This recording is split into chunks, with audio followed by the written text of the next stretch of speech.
So welcome back to new video of current affairs. तो हम लोग अपना फोर्थ वीक ऑफ में अपना स्टार्ट करने वाले हैं आज से। एंड कोशिश करेंगे कि आधे से ज्यादा अपना ये पीडीएफ खत्म कर लें आज। देन कल हम अपना मई का फोर्थ वीक खत्म करेंगे। इसी के साथ हमारा पूरा मई खत्म हो जाएगा वीकली पीडीएफ से। उसके बाद हम क्विज़ेस लगाएंगे, ठीक है, एक दो दिन। तो आज 16 तारीख है, मैं इसको 17 तारीख को डाल रहा हूँ इस वीडियो को, आई गेस। तो चलो इस वीडियो को स्टार्ट करते हैं एंड नेशनल अफेयर से स्टार्ट करते हैं फोर्थ वीक ऑफ मई के। तो the first news is Indian air force chief.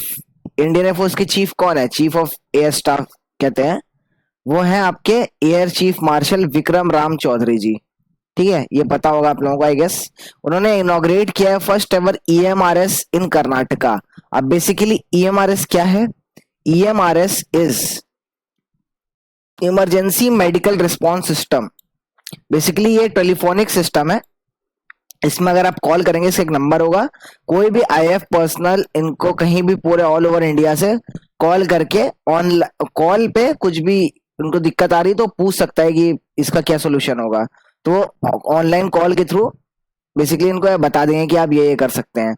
तो ये फर्स्ट एवर आपका सर्विस है, that is emergency medical response system है। ये सर्विस है, टेलीफोनिक सर्विस, हेल्पलाइन सर्विस है फॉर इंडियन एयरफोर्स पर्सनल। इसको किसने इनॉग्रेट किया है? आईएएफ चीफ यानी विवेक राम चौधरी जी ने। कहां पे? कर्नाटका में। ठीक है, this is the all important news in this first. क्या है? इंडियन एयरफोर्स के चीफ का नाम क्या है? हमारे इंडियन एयरफोर्स चीफ का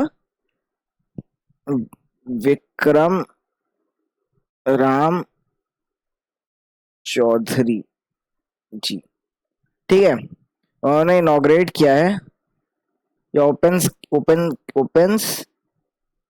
इमरजेंसी मेडिकल रिस्पॉन्स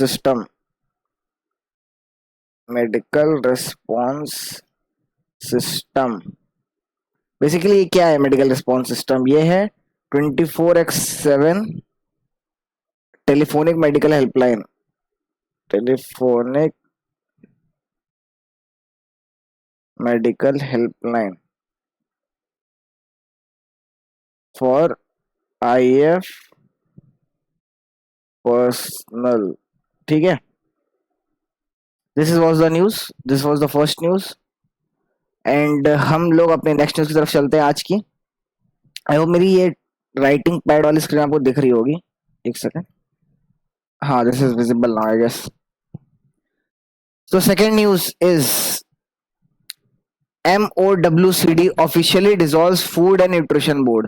Basically क्या हुआ है, एक फूड एंड न्यूट्रिशन बोर्ड था, FNB। ठीक है, ये किसके अंडर आता था? Ministry of women child development के अंदर आता था। इसको डिसॉल्व कर दिया गया, मतलब इसको अब हटा दिया गया। डिसॉल्व मतलब इसी के अंदर ऐड मर्ज कर दिया गया या फिर इसको डिसबैन कर दिया गया, ये कह सकते हैं, as a part of government rationalisation plan. Technical support wing था, जो कि दिल्ली में इसका हेडक्वार्टर्स था, और इसको सीज कर दिया गया, मतलब इसके ऑपरेशन बंद कर दिए गए। अब ये ऑपरेट नहीं करेगा। ठीक है, ये was originally established under the ministry of agriculture and farmer welfare in 1993। It was transferred to ministry of women child development. ठीक है, इनके अंडर ट्रांसफर हो गया था इस साल में, बट अब इसको फूड एंड न्यूट्रिशन बोर्ड को डिसॉल्व कर दिया गया, मतलब बंद कर दिया गया। ठीक है, इसी के अंदर मर्ज कर दिया गया कह सकते हैं, या फिर इसके ऑपरेशन बंद हो गए। अब किसने बंद किए हैं? Ministry of women and child development ने बंद करवा दिए इनके मिशन, इनके operation. Ministry of women and child development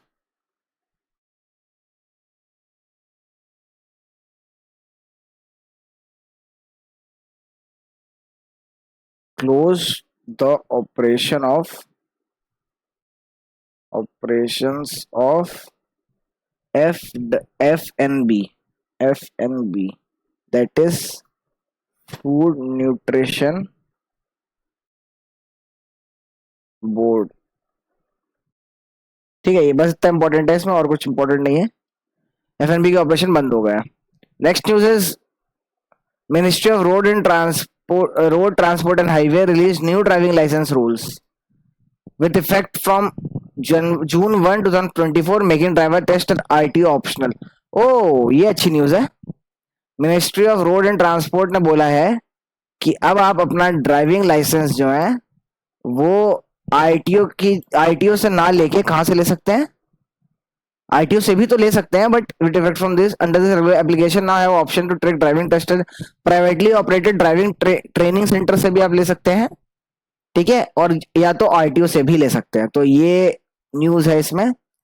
so ये एक अच्छी न्यूज है कहेंगे, क्योंकि काफी आरटीओ में काफी घुसखोरी भी होती थी, लाइक अब जज नहीं करना चाहिए बट ठीक है। और बट ये भी है कि यार अब प्राइवेट दे रहे हैं तो यार अब और फर्जी भी बन सकते हैं, मतलब इनको ड्राइविंग नहीं आती अच्छे से उनका भी अब बन सकता है ड्राइविंग लाइसेंस। तो अब ये गवर्नमेंट का लॉ है तो भाई अच्छा ही कुछ सोच के किया होगा। Prospective drivers can choose to apply for driving licence either online through official website और visiting ITO in person. Apply कर देंगे जाके, और टेस्ट कहाँ पे दे सकते हैं आप, अपना टेस्ट आईटीओ में भी दे सकते हैं। आईटीओ में वो एड बनाते हैं हम लोग, आपने किसी ने ड्राइविंग टेस्ट दिया होगा तो उसको पता होगा, ऐसे एड टाइप होता है, उसमें से हम लोग को बाइक चलानी पड़ती है अगर टू व्हीलर का बना रहे हो, ठीक है। ऐसे एट में आपको वापस यहाँ तक आना होता है बिना किसी भी साइड वाले खंभों को छुए। साइड वाले खंभे लगे रहते हैं ऐसे ऐसे, उसमें कुछ लिमिट होती है, आप 5 खंभे में एट मैक्स छू सकती है आपकी गाड़ी, आपकी बॉडी, बट आपका पैर जमीन पे कहीं पे भी 8 में टच नहीं होना चाहिए, ठीक है। तो ये टू व्हीलर्स के लिए होता है, और फोर व्हीलर्स के लिए कैसे रैंप टाइप बना होता है, उस पर आपको आईटीओ में जाते हो तो ऐसे रैंप में ऐसे चढ़ाई टाइप होती है, ऐसे उठा होता है फिर ऐसे डिक्लाइन होता है। तो आपको यहाँ आके अपनी गाड़ी पॉज करनी होती है, विदाउट आपकी गाड़ी नीचे जाएगी, खिसकनी नहीं चाहिए आपकी गाड़ी नीचे, और वो सेंसर से जज कर रहे होते हैं हमेशा।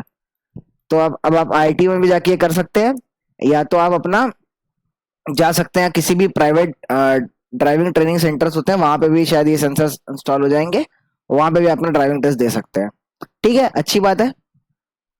और आपका बाय पोस्ट आपका आईटी वो ड्राइविंग लाइसेंस आ जाएगा, सही है।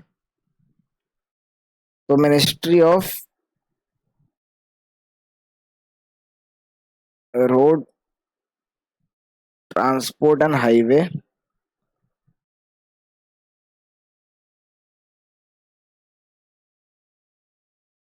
released new DL license rule. Driving test can be given at private training institutes.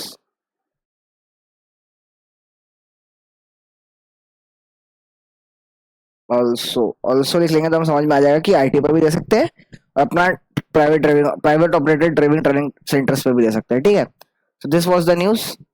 Coming to next news is minors are found driving fine, भाई 25,000 का फाइन देना, and vehicle on registration will be cancel, nice,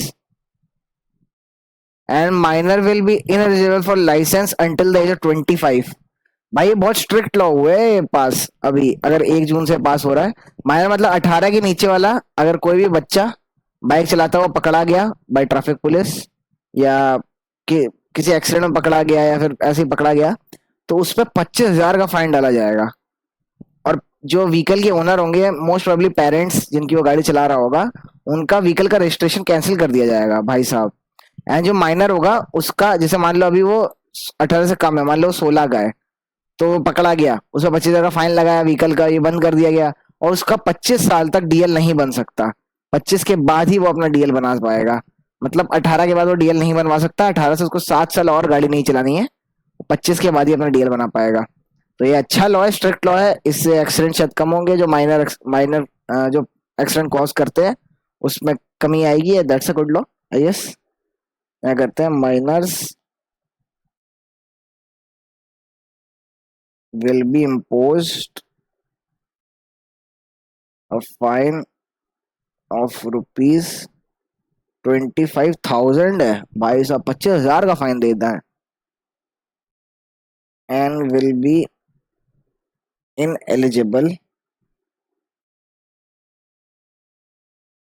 for DL till 25 years of age, ठीक है। तो this was the news. अगली news की तरफ चलते हैं फटाफट। Okay, so the next news is Kerala top unemployment rate, भाई साहब केरला जहाँ पे सबसे अच्छी पढ़ाई होती थी, सबसे ज्यादा लिटरेसी रेट था, वहाँ अनएम्प्लॉयमेंट रेट सबसे हाई है। Literacy rates of south states are very good, but unfortunately आपका केरला का एम्प्लॉयमेंट रेट सबसे ज्यादा है। Delhi recorded lowest for quarter four of financial 24। किसकी रिपोर्ट है? पीएलएफएस सर्वे। पीएलएफएस सर्वे क्या है? पीरियोडिक लेबर फोर्स सर्वे है, जो कौन करवाता है? Ministry of statistics programme implementation कराती है। ठीक है, इसने बताया है अपनी रिपोर्ट में,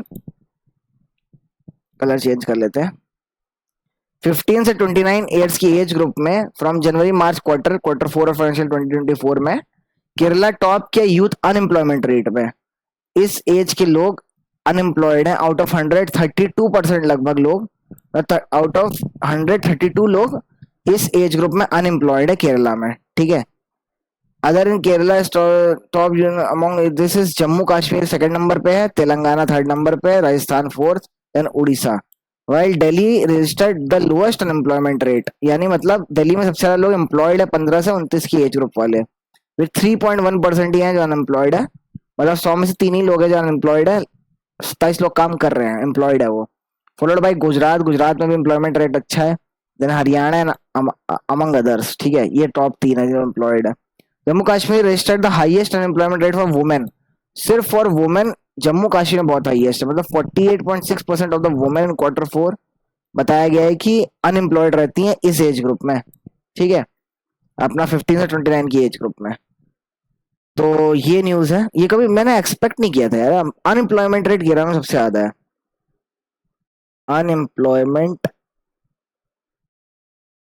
rate for quarter four financial year 2024 for age group, for age 15 से 29 years.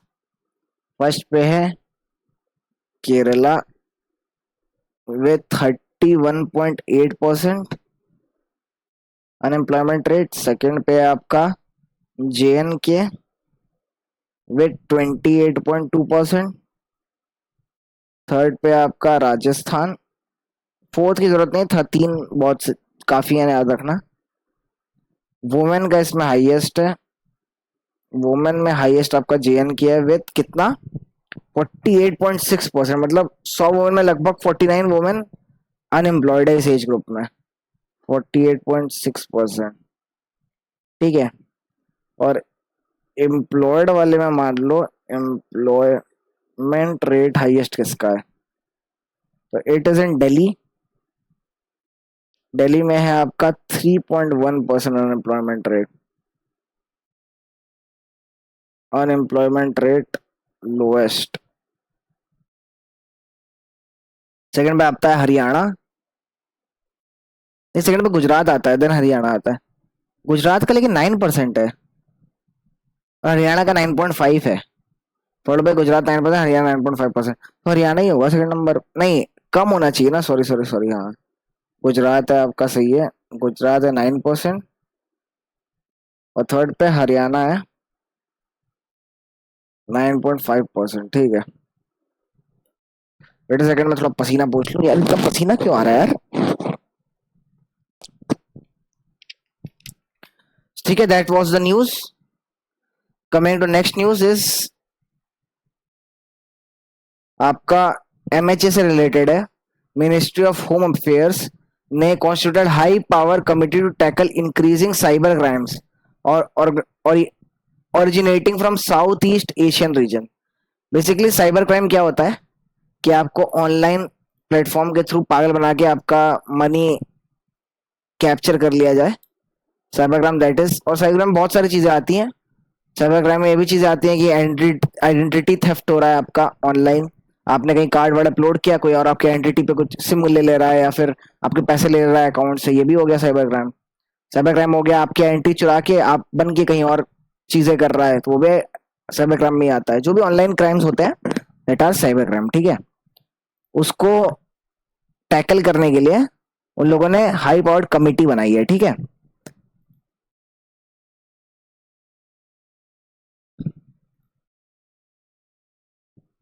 So basically, Ministry of Home Affairs constituted an inter-ministerial committee of various law enforcement and intelligence agencies to tackle the increasing organized cybercrime originating from Southeast Asian countries. Like ये तीन countries का नाम लिया गया है इसमें, इन तीन countries से आपका साइबर क्राइम इनिशिएट हो रहा है इन इंडिया, तो उसको स्टॉप करने के लिए कमेटी बनाई गई है. The high power committee is chaired by, chair किसने किया है उसको, VSK Kaumudi, special secretariat internal security in ministry of home affairs. इसको ये चेयर करेंगे. ये नाम बहुत इंपॉर्टेंट हो जाता है फिर, क्योंकि नाम बताया गया. चेयर चेयर कौन कर रहा है इनको, VSK कौमुदी. ठीक है. Then other members in the committee are officers from RBI, RBI के ऑफिसर्स होंगे, रिजर्व बैंक ऑफ इंडिया के, department of financial services, banks, financial intelligence unit, department of telecommunication, financial technology company, among other. But ये सब ये इतना important नहीं है जितना कि आपका ये इंपॉर्टेंट है, क्योंकि इसमें प्रॉपरली बताया गया कि कौन इसको चेयर कर रहा है. तो ये चेयरमैन जी का नाम इंपॉर्टेंट है, कौन चेयर कर रहा है इसको, कौन कौन सी कंट्रीज हैं साउथ ईस्ट में जिनसे ये साइबर क्राइम आ रहा है इन इंडिया, ये है. और किसने ये हाई पावर कमेटी बनाई है, that is ministry of home affairs ने. ठीक है, ये इंपॉर्टेंट न्यूज है बस में. Fifth news is ministry of home affairs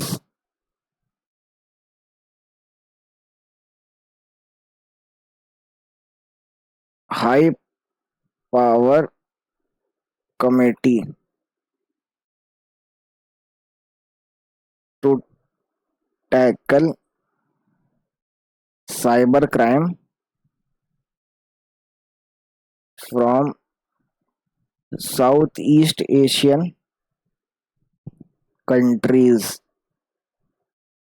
like Cambodia, Myanmar and Laos PDR. ये तीन कंट्रीज से आ रहा है. चेयर कौन करेंगे इसको, चेयर्ड बाय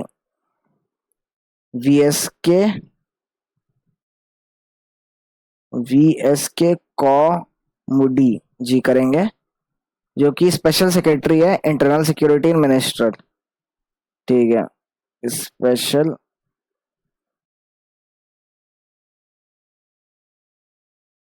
सेक्रेटरी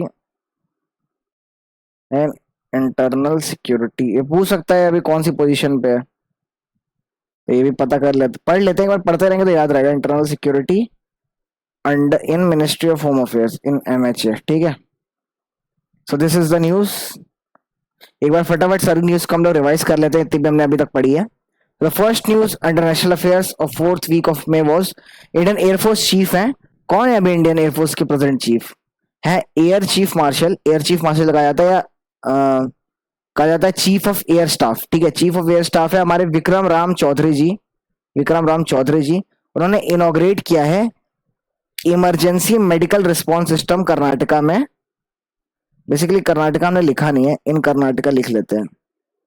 इन कर्नाटका, ये इनॉग्रेट कर्नाटका में किया इन्होंने. बेसिकली क्या है, ये एक 24/7 टेलीफोनिक मेडिकल हेल्पलाइन है. मतलब कभी भी एयरफोर्स पर्सनल के या फिर कोई पेरेंट्स या फिर खुद एयरफोर्स पर्सनल या फिर उनके बच्चे या बीवी कॉल करेंगे इन पे, तो ये थ्रू कॉल अपना जो भी प्रॉब्लम होगी उसको सॉल्व करेंगे. ठीक है, ये 24/7 मतलब ऑल टाइम जितने भी 24 से 24 घंटे चलेगी मेडिकल हेल्पलाइन सर्विस है. कॉल के थ्रू ये आपको बताएगा कि आप ये हेल्प ये यूज कर सकते हैं, या फिर चोट लगी तो ऐसा बैंडेज लगा सकते हैं, ऐसी चीजें कर सकते हैं. ठीक है, तो मेडिकल हेल्पलाइन सर्विस है. ये फर्स्ट टाइम रिलीज हुई है इन इंडिया, ऐसा पहले कुछ नहीं था. तो इसे लॉन्च किया है IF चीफ, इंडियन एयरफोर्स के चीफ ने, विक्रम राम चौधरी जी ने. कहाँ पे, कर्नाटका में. ठीक है. Ministry of women and child development ने, एक डिपार्टमेंट है अपना, पहले था अब तो है नहीं, फूड न्यूट्रिशन बोर्ड, उसको क्लोज कर दिया है. ठीक है, उसके ऑपरेशंस को क्लोज कर दिया है. ठीक है.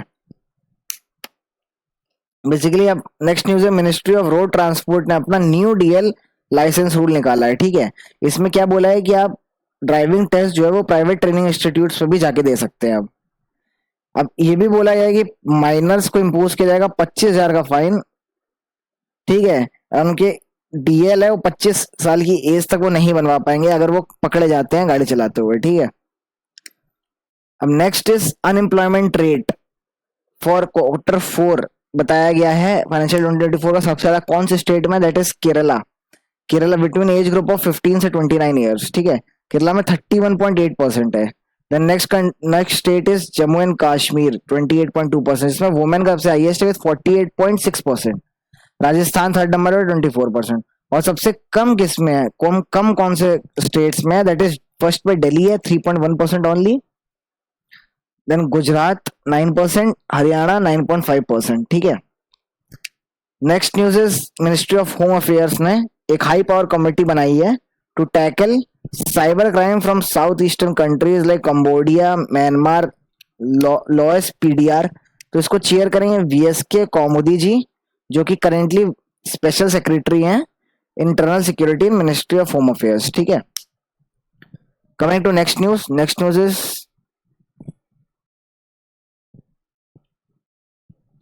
सीडीएस जनरल, अपने चीफ ऑफ डिफेंस स्टाफ है अपने जनरल अनिल चौहान जी, जो कि चीफ ऑफ डिफेंस स्टाफ, आप लोगों को पता होगा कि तीनों सर्विसेज के मिला के एक हेड होते हैं, जो अभी नई रैंक दी गई है। ये second chief of general staff है। पहले कौन थे आपको पता होगा, उनका अनफॉर्चुनेट एक्सीडेंट हो गया था हेलीकॉप्टर क्रैश में एंड उनकी डेथ हो गई थी, तो उसके बाद ये बने थे अनिल चौहान जी। तो आप कमेंट सेक्शन में आपको पता है उनका नाम तो बताइएगा, ठीक है। तो CDS general Anil Chauhan ji attends exercise cyber Suraksha 2024 for advancing cyber defence capabilities, ठीक है। तो इसमें एक्सरसाइज को अटेंड किया है हमारे जनरल अनिल चौहान जी, जो कि चीफ ऑफ डिफेंस स्टाफ है। उन्होंने इस एक्सरसाइज को अटेंड किया है, highlighting the critical importance of enhancing India cyber defence capabilities. The exercise has been conducted by the, किसके बीच हुई थी, defence cyber agencies from, cyber agency from 20 से 24 in New Delhi, aiming to develop cyber defense capabilities for all cyber security organization and promote cooperation among all stakeholders, ठीक है। Basically अभी एक committee भी ऊपर बनाई थी इन लोगों ने टू फाइनेंस, ये क्या कहते हैं, साइबर क्राइम को रोकने के लिए। और अभी इन लोगों ने एक्सरसाइज में निकाली है साइबर सुरक्षा 2024, उसमें हमारे सीडीएस अनिल चौहान जी ने पार्टिसिपेट भी किया। ये डिफेंस साइबर एजेंसी ने किया था और ये 20 से 24 में न्यू दिल्ली में बनाया गया था, ठीक है। इतना इंपॉर्टेंट है। एक्सरसाइज साइबर सुरक्षा 2024 कहाँ हुई थी, न्यू दिल्ली में हुई थी। किसने कराई थी, डिफेंस साइबर एजेंसी ने करवाई थी, ठीक है। डिफेंस साइबर एजेंसी ने करवाई थी और ये न्यू दिल्ली में हुई थी। इसमें अभी हमारे सीडीएस अनिल चौहान जी ने अटेंड किया था इसको, ठीक है। This is the important news only. Exercise cyber Suraksha 24 at new Delhi by defence cyber agency,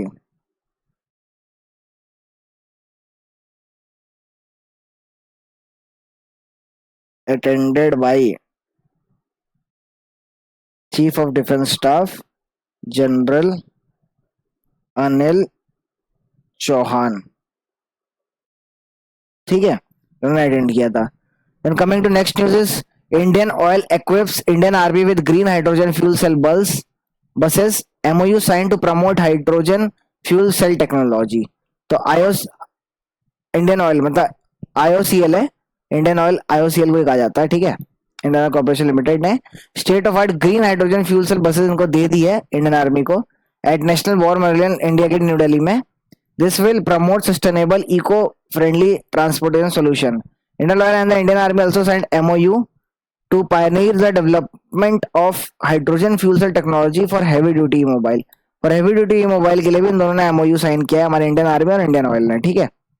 तो दिस इज इंपॉर्टेंट न्यूज। तो आपका इंडियन ऑयल ने इंडियन आर्मी को दे दिया है ग्रीन हाइड्रोजन फ्यूल सेल बस और एमओयू भी साइन किया इन दोनों ने, ताकि ये लोग हैवी ड्यूटी ई मोबाइल में भी ये हाइड्रोजन फ्यूल सेल टेक्नोलॉजी ला सकें, ठीक है। इतनी इंपॉर्टेंट न्यूज है इसमें। So coming to next news, हम लोग इसको लिख लेते हैं फटाफट। आई होप स्क्रीन दिख रही होगी, हाँ ये दिख रहा है अब। Seventh news is IOCL gave Indian army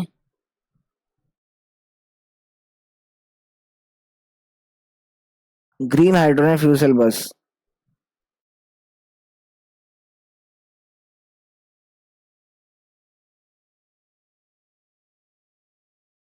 at new Delhi, ठीक है। MOU sign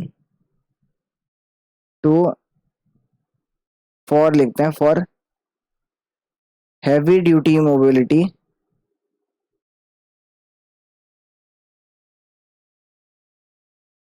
mobility comma hydrogen fuel cell technology.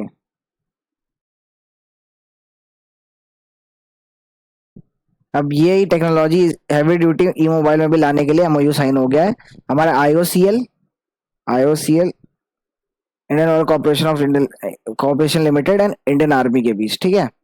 और इन लोगों ने ग्रीन फ्यूल हाइड्रोजन बसेस दे दिए हैं इंडियन आर्मी को, आईओसीएल ने, ठीक है। Next news is GAIL inaugurated its first 10 megawatt green hydrogen plant in Madhya Pradesh. GAIL gas authority of India limited है the first 10 megawatt green hydrogen plant बनाया इन्होंने अपना, कहाँ पे, मध्य प्रदेश में। ये भी इंपॉर्टेंट न्यूज है। GAIL inaugurated its first largest green hydrogen GS2 plant in Vijaypur complex in Madhya Pradesh. It has been installed in line with Indian national green hydrogen mission, ठीक है। इसके इसके अंतर्गत ये बनाया गया है, ठीक है। और कुछ इंपॉर्टेंट न्यूज है। The plant is the capacity of 4.3 tons per day of hydrogen through 10 megawatt proton exchange membrane electrolyzer by using renewable power to perform electrolysis of water। तो इतना ये जानने की जरूरत नहीं, आप हाँ ये याद रख सकते हैं 4.3 टन पर डे बनाएगा ऑफ ग्रीन ऑफ हाइड्रोजन, ठीक है। 10 मेगावाट का प्लांट है, 10 megawatt green hydrogen power plant है। कहाँ पे है ये? आपका विजयपुर कॉम्प्लेक्स में है, मध्य प्रदेश में, ठीक है। GAIL first 10 megawatt green hydrogen plant in Madhya Pradesh. क्या करेगा ये? Basically 4.23 tons per day of hydrogen बनाएगा, ठीक है। 10 मेगावाट का ये प्लांट ग्रीन हाइड्रोजन प्लांट है मध्य प्रदेश में, गेल का ये पहला प्लांट बनाया, ठीक है। Next, coming to next news is NSDC and ILO partners to enhance skill development and life long learning. National skill development corporation है, ठीक है, मिनिस्ट्री ऑफ स्किल डेवलपमेंट के अंदर आती है। उसने MOU साइन किया किसके साथ? इंटरनेशनल लेबर ILO के साथ, to advance skill development and life long learning in Indian globally, ठीक है। इन दोनों के पास MOU साइन हुआ, किसके बीच? आपका नेशनल स्किल डेवलपमेंट कॉर्पोरेशन है इंडिया का,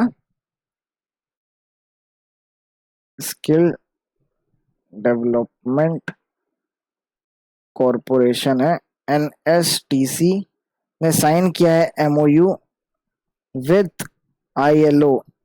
ILO is international labour organisation, ठीक है, to enhance skill development and life long learning. That's it. Important, इसमें कुछ ज्यादा इंपॉर्टेंट नहीं है, बेसिकली इसकी हेडलाइन इंपॉर्टेंट थी। NDS एंड ILO के बीच, NSDC और ILO के बीच हुआ है MOU to enhance skill development life long learning, बस इतना इंपॉर्टेंट है इसमें। किन दोनों के बीच MOU साइन हुआ पता होना चाहिए, NSDC and basically ILO, international labour organisation. अब ministry of external affair MIETY, MIETY मतलब ministry of electronics and information technology, और CSC यानी ई गवर्नेंस सर्विसेज लिमिटेड। अच्छा, CSC governance services limited special purpose vehicle has been signed MOU to provide e-migrate services through CSC। a special purpose vehicle है basically ये services limited, signed MOU to provide the e-migrate services through common service center in India, ठीक है। this under this MOU e-migrate portal of MEA, ये एक portal है MEA का, ministry of external का, would be integrated with CSC portal to provide e-migrate certificate to the citizens through CSC। मतलब इन तीनों के बीच MOU साइन हुआ है कि इस पोर्टल के थ्रू CSC को लिंक किया जाएगा और उसके थ्रू प्रोवाइड किया जाएगा ई-माइग्रेट सर्विसेज टू सिटीजन्स। ओके, बस यही न्यूज है इसमें। किन तीनों के बीच MOU साइन हुआ ये पता होना चाहिए, ठीक है। MEA ministry of external affair, ministry of आपका इलेक्ट्रॉनिक्स एंड इंफॉर्मेशन टेक्नोलॉजी, और सीएससी इज ये CSC e governance services limited, ठीक है। इनके बीच एमओयू साइन हुआ है to provide e migrate services to through CSC in India, ठीक है। रेडी हो गई हमारी line, through CSC centres in India, बस ये इंपॉर्टेंट है।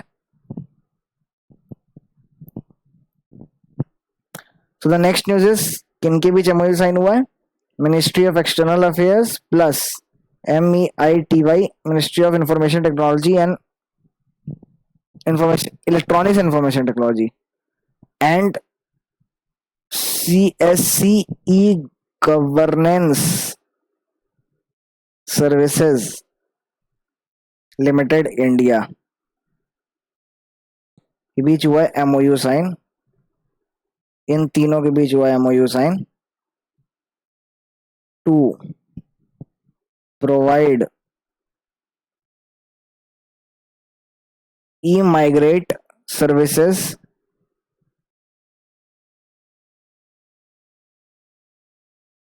थ्रू CSC, ठीक है। इस इनके थ्रू सर्विसेज प्रोवाइड की जाएगी। अब IIT के है मतलब खड़गपुर है, कानपुर है। IIT Kanpur DRDO jointly inaugurate centre of excellence in defence technology. Basically IIT Kanpur और DRDO ने मिलके सेंटर ऑफ एक्सीलेंस को इनॉग्रेट किया है in defence technology. IIT Kanpur partner with DRDO and inaugurated DRDO industrial academic centre of excellence in IIT Kanpur campus में for in disciplinary research in next generation defence technology, ठीक है। This is important news. IIT Kanpur plus DRDO ने inaugurates centre of excellence in IIT Kanpur campus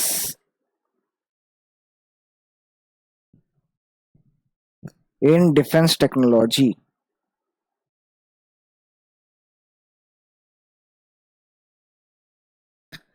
ठीक है, एक बार फटाफट तुरंत revise करते हैं, उसके अपने इंटरनेशनल अफेयर्स पढ़ेंगे हम लोग।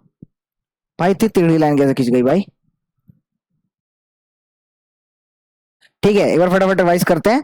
सो the news we read was exercise cyber Suraksha 2024 हुआ था अभी न्यू दिल्ली में। वहां पे हमारे चीफ ऑफ डिफेंस स्टाफ हैं, वो गए थे, जो कि अनिल चौहान जी हैं। भाई किसने किया था? डिफेंस साइबर एजेंसी ने करवाया था एक्सरसाइज साइबर सुरक्षा 2024।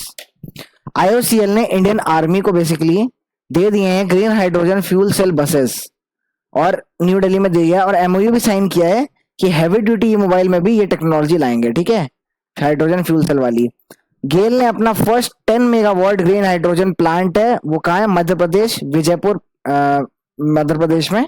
उस प्लांट को इनॉग्रेट कर लिया है, जो कि 4.3 टन पर डे बनाएगा ऑफ ऑफ हाइड्रोजन, ठीक है।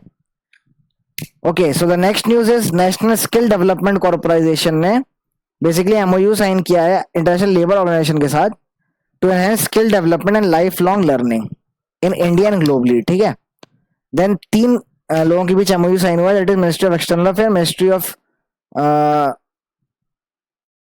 Electronics and ministry of electronics and information technology and CSC e governance services limited के द्वारा MOU साइन हुआ इन तीनों के बीच to provide e migrate services through CSC, ठीक है। Then coming to next news is IIT Kanpur और DRDO ने मिलके सेंटर ऑफ एक्सीलेंस बनाया है। कहाँ पे?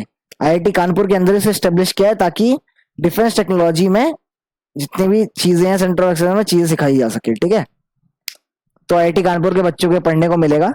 सो this is important news. Then coming to next news is from international affairs. हम अगले पन्ने पे करते हैं इंटरनेशनल अफेयर्स।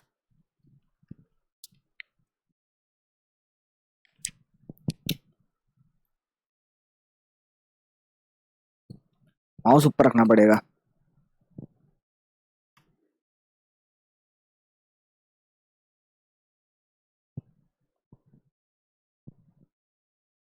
इंटरनेशनल अफेयर्स के अंदर पहली न्यूज है हमारी, Oxford economics global cities index 2024 आया है। ऑक्सफोर्ड ने अपना इकोनॉमिक्स ग्लोबल सिटीज इंडेक्स निकाला है। दिल्ली की rank 350th and top among Indian city. New York top कर रहा है भाई, न्यूयॉर्क हर चीज में टॉप कर रहा है भाई, कोई भी इंडेक्स देख लो। दिल्ली की 350th रैंक है among world's largest 1000 cities and emerged as highest rank in India, ठीक है। New York United State has top the index followed by London UK and San Jose USA. As per the index, 1,000 largest city in the world accounted 60% of the global gross domestic GDP in 2023। तो global cities की इन लोगों ने index निकाला है। इसमें top 5 Indian cities में 350th number पे दिल्ली आ रहा है, 411 नंबर पे बैंगलोर आ रहा है, मुंबई 427 पे है एंड चेन्नई 472 पे है।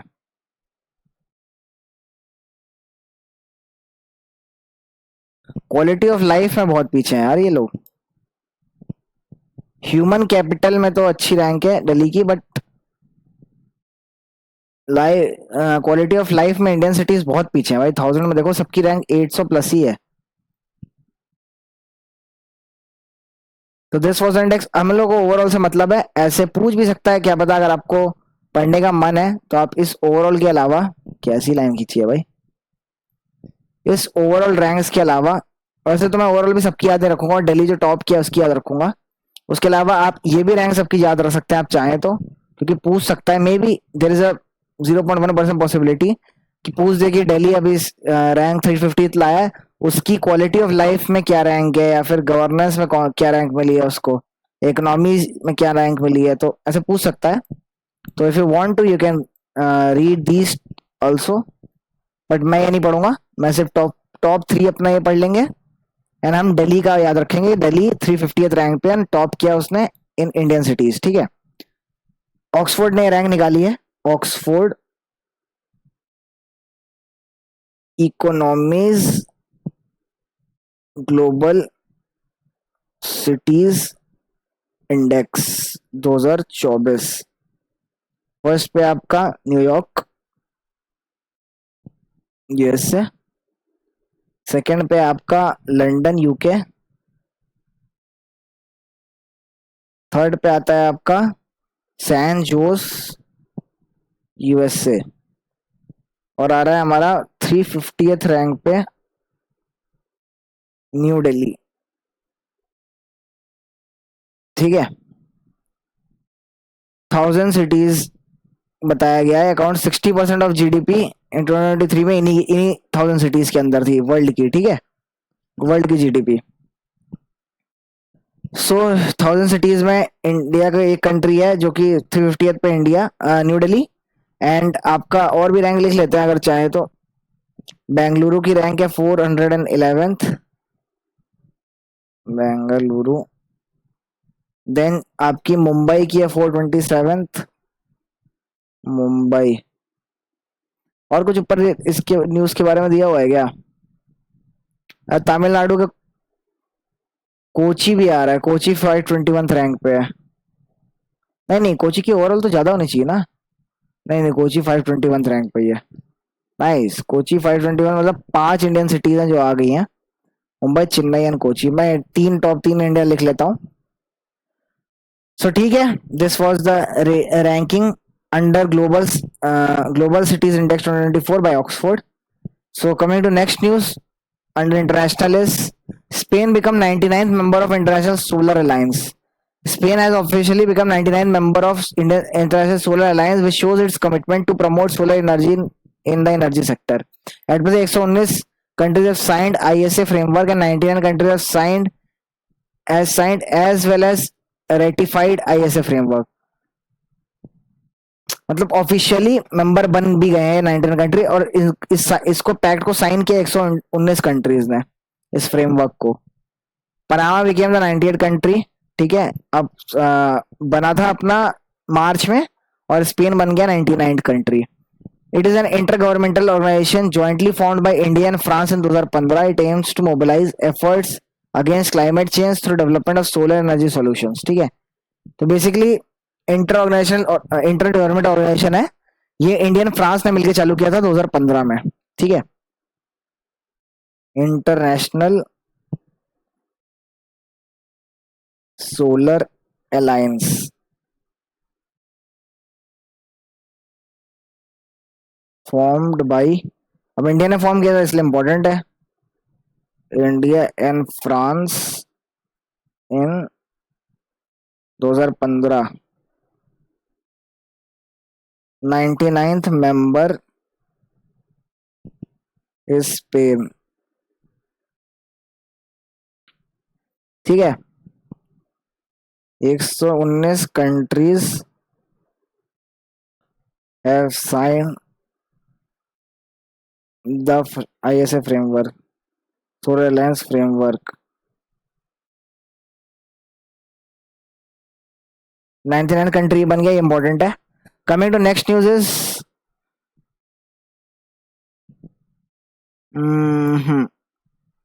WSJ report, Indian origin Nikesh Arora becomes second highest paid CEO in US for 2023. According to Wall Street Journal, list of highest paid chief executive officers in the United States of America, Indian origin Nikesh Arora, chairman CEO of Palo Alto Networks, became the world's second highest paid CEO. First पे कौन है?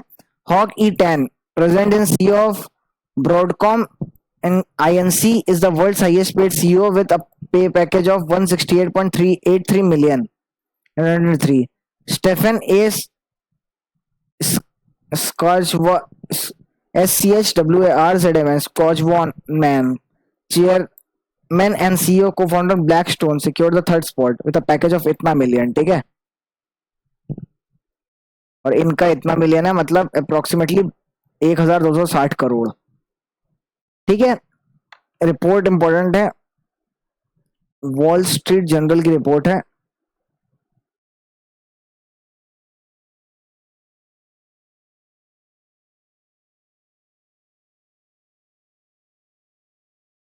Highest paid CEO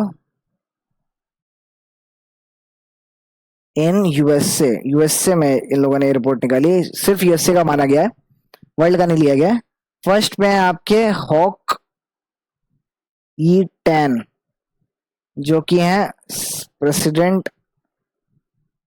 and CEO of Broadcom INC, इनको कितना दिया जा रहा है? लगभग 161.83 मिलियन।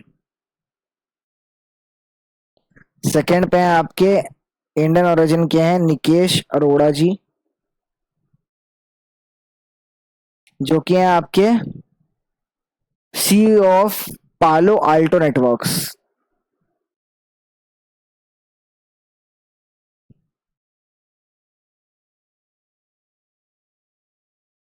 इनका बताया 151.43 मिलियन।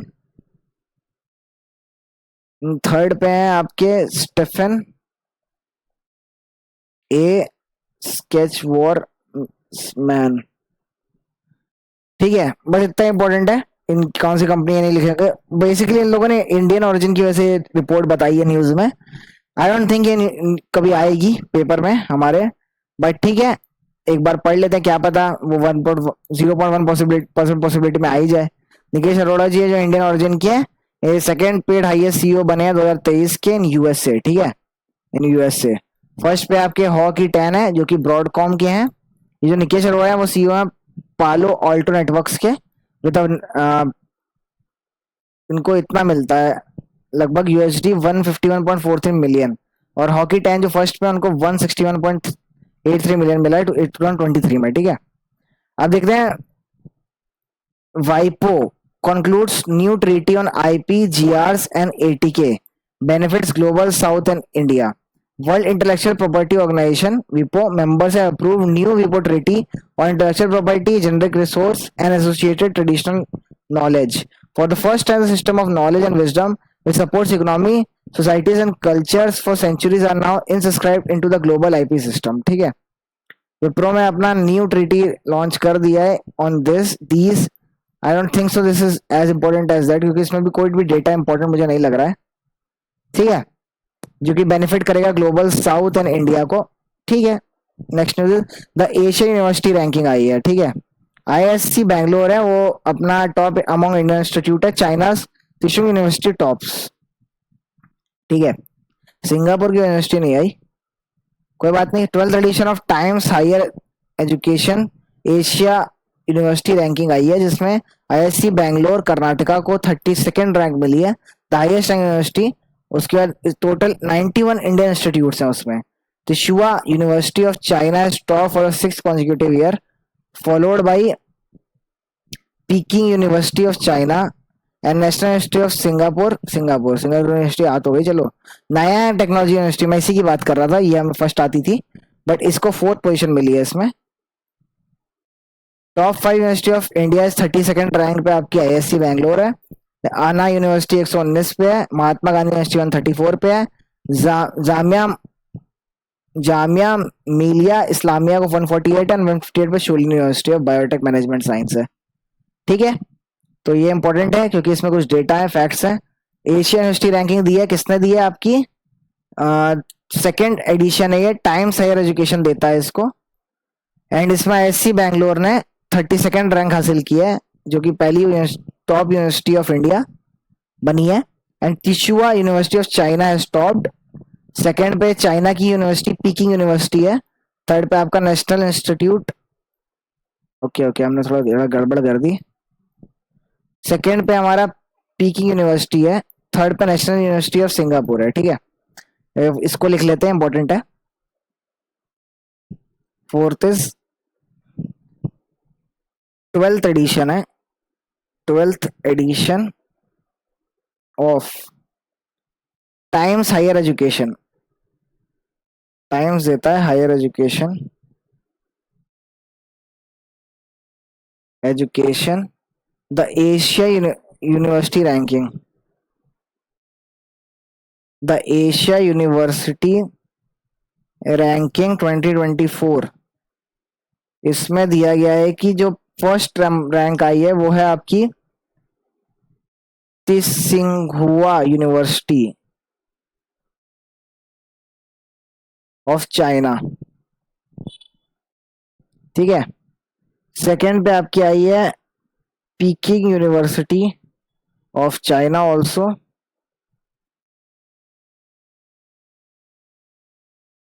थर्ड पे हमारी university of Singapore, national university of Singapore.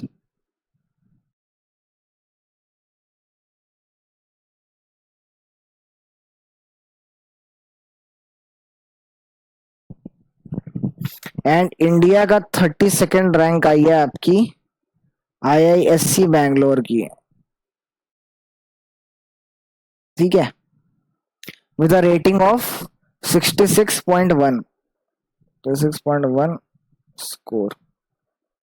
इसका स्कोर है 92.8। ठीक है, बस फर्स्ट और अपना आईआईएससी बैंगलोर का स्कोर लिख लिया। Then banking and finance start होने वाला है, तो उससे पहले एक बार हम फटाफट रिवाइज कर लेते हैं जो अभी तक हमने पढ़ा है इंटरनेशनल अफेयर्स में। सबसे पहली न्यूज थी इंटरनेशनल अफेयर्स में, ऑक्सफोर्ड ने निकाला है अपना इकोनॉमीज ग्लोबल सिटीज इंडेक्स। उसमें न्यूयॉर्क यूएसए फर्स्ट रैंकिंग पे है, then London UK second rank पे है, देन सैन जोस यूएसए का थर्ड रैंक पे है, और 350th रैंक पे है न्यू दिल्ली, 411th रैंक पे आपका बेंगलुरु है, एंड 427 पे मुंबई है। ठीक है, मम्मी गई। सो the next news is international solar alliance. उसमें बेसिकली इंडिया एंड फ्रांस ने इसको स्टार्ट किया था 2015 में। इसके 99th मेंबर बन गई है अभी स्पेन। ठीक है, 98 नंबर याद रखने की कोई जरूरत नहीं है, लेटेस्ट याद रखा जाता है। लेटेस्ट बनी है स्पेन, और टोटल 119 कंट्रीज ने इसको साइन कर रखा है इसके फ्रेमवर्क को। ठीक है, बट 99 मेंबर इसके बन चुके हैं। 99 मेंबर कौन बनी है? स्पेन बनी है। वॉल स्ट्रीट जर्नल की एक रिपोर्ट आई है जिसमें बताया गया है highest paid CEO of USA. उसमें फर्स्ट नंबर पे है हमारे हॉक ई टैन, जो कि प्रेसिडेंट एंड सीईओ हैं ब्रॉडकॉम के। उनको 161.83 मिलियन मिले हैं in 2023। Then India origin Nilesh Arora ji हैं, और वो सीईओ पालो ऑल्टो नेटवर्क्स के, उनको 151.43 मिलियन मिला है, जो सेकंड रैंक पे है। And Stephen A Schwarzman, उनको थर्ड रैंक मिली है। ठीक है, then coming to fourth news is 12th edition of Times Higher Education the Asia university ranking आई है। इसका 12th एडिशन था ये। इसमें अभी बेसिकली फर्स्ट रैंक पर रखा गया है त्रिशुआ यूनिवर्सिटी को, जो कि चाइना की है, विद अ स्कोर ऑफ 92.8। फिर पीकिंग यूनिवर्सिटी है चाइना की ही, नेशनल यूनिवर्सिटी ऑफ सिंगापुर है, एंड 32nd रैंक मिली है हमारी आईआईएससी बैंगलोर को, जो टॉप की इंडियन यूनिवर्सिटी अमंग यूनिवर्सिटी, उनकी रैंक, इसका स्कोर है 66.1। उसके बाद हमारा आता है अन्ना यूनिवर्सिटी, उनकी रैंक कितनी है? अन्ना यूनिवर्सिटी की 119 रैंक, मतलब 100 के बाद ही है उसके बाद। तो टॉप 50 में तो भाई चलो हमारा एक ही यूनिवर्सिटी आई है, दैट इज आईएससी बैंगलोर, जो कि 32nd रैंक पे है। Coming to banking and finance, तो इसको लिख लेते हैं। बैंकिंग एंड फाइनेंस सबसे इंपॉर्टेंट न्यूज होती है, इससे सबसे ज्यादा क्वेश्चन आते हैं। आउट ऑफ मान लो 40 क्वेश्चन है, तो 15 to 20 question are from banking and finance, ठीक है। तो इसको अच्छे से पढ़ते हैं हम लोग। लिखते हैं बैंकिंग एंड फाइनेंस।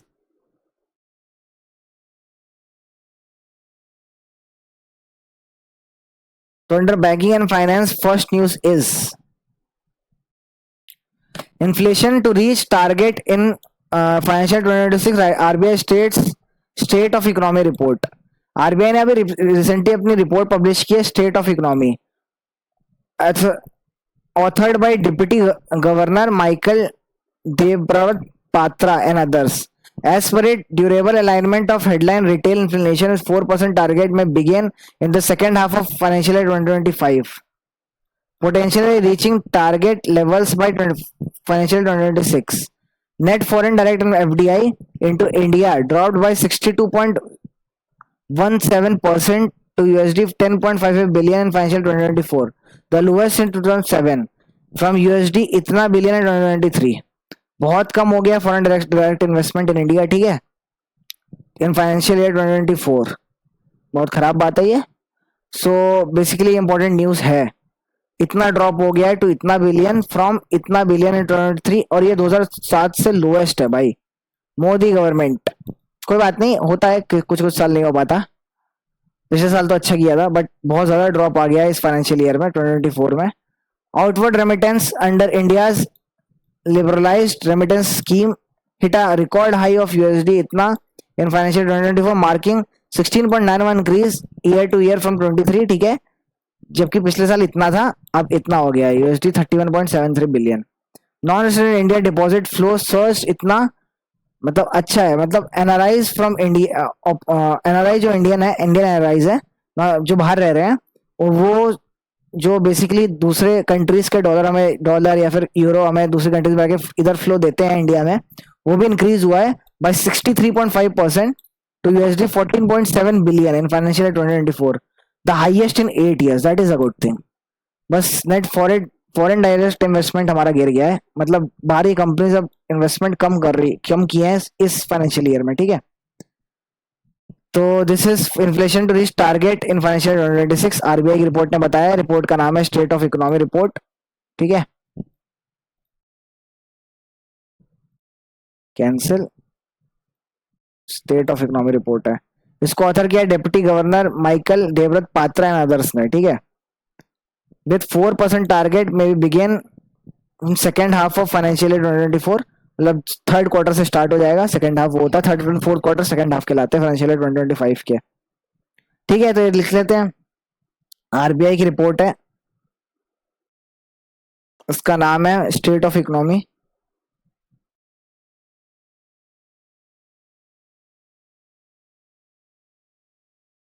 इसमें बताया गया है inflation with the 4% target may begin in second half of financial year 2025, reach target levels by financial 2026, ठीक है। 2026 तक ये रीच कर जाएगा, ठीक है। और दूसरे में बताया गया FDI foreign direct investment in financial 2024 dropped by 62.17%, बहुत ज्यादा ड्रॉप हुआ है, to USD 10.58 billion in financial year 2024 then 27.98 USD 27.98 billion in financial year 2023, ठीक है। और नेक्स्ट में बताया गया है कि हमारा जो एनआरआई डिपॉजिट फ्लो है सर्च मतलब बढ़ा कितना 63.5% to USD 14.7 billion in financial year 2024, highest in 8 years. This is a good thing, but ये बस एक बुरी थिंग है कि एफडीआई इन्वेस्टमेंट बहुत ज्यादा ड्रॉप हो गया इन इंडिया। ठीक है, next is RBI board approve dividend of rupees इतना crore to central government for financial year 2024। तो रिजर्व बैंक ऑफ इंडिया ने अप्रूव किया ट्रांसफर ऑफ इतना करोड़, मतलब 2.11 lakh crore as surplus to central government for the fiscal year financial year 2024, मतलब fiscal year 2024। This is around 141% higher than search transfer in इतना financial 23। मतलब अगर ज्यादा पैसा बच जाता है आरबीआई के पास और वो डिस्ट्रीब्यूट नहीं कर पाती जो भी स्कीम्स और गवर्नमेंट उन्हें देती है, तो गवर्नमेंट को वापस कर देती है पैसा। तो दिस इज इतना करोड़ 2.1 लाख करोड़ वापस किया है आरबीआई ने इन फाइनेंशियल 2024, जो कि पिछले फाइनेंशियल ईयर कंपेरिजन में 141% का सर्ज है। ठीक है, जस्ट डबल से, मतलब लगभग 1.5 गुना का सर्ज है ये। ठीक है, तो इसको लिख लेते हैं, RBI approves dividend of rupees 2.11 lakh CR to central government in financial year 24, 141% higher than financial year 23। भाई साहब बस इतनी इंपॉर्टेंट है, और कुछ इंपॉर्टेंट नहीं है इसमें। The surplus is determined by the economic capital framework adopted by RBI based on recommendation by the expert committee chaired bye Bimal जलन। ये चेयर्ड बाय किसके द्वारा है? बिमल जलन जी हैं, इनकी एक कमेटी है और वो ये सुझाव देती है कि इतना आपका डिविडेंड बचा है वापस कर देना चाहिए, तो ये वापस कर देते हैं। तो this was the news. Next news is IFSCA setups committee chaired by Rajiv Khair to position gift city as global trading hub. IFCA ने एक एक्सपर्ट कमेटी बनाई है to position Gujarat financial city service centre in Gandhinagar Gujarat as global trading hub. 21 member expert committee will chaired by Rajiv Khair, former secretary minister of commerce and industry. तो 21 member की committee बनाई गई है IFCA के द्वारा। IFSCA set up 24 member committee chaired by Rajiv खैर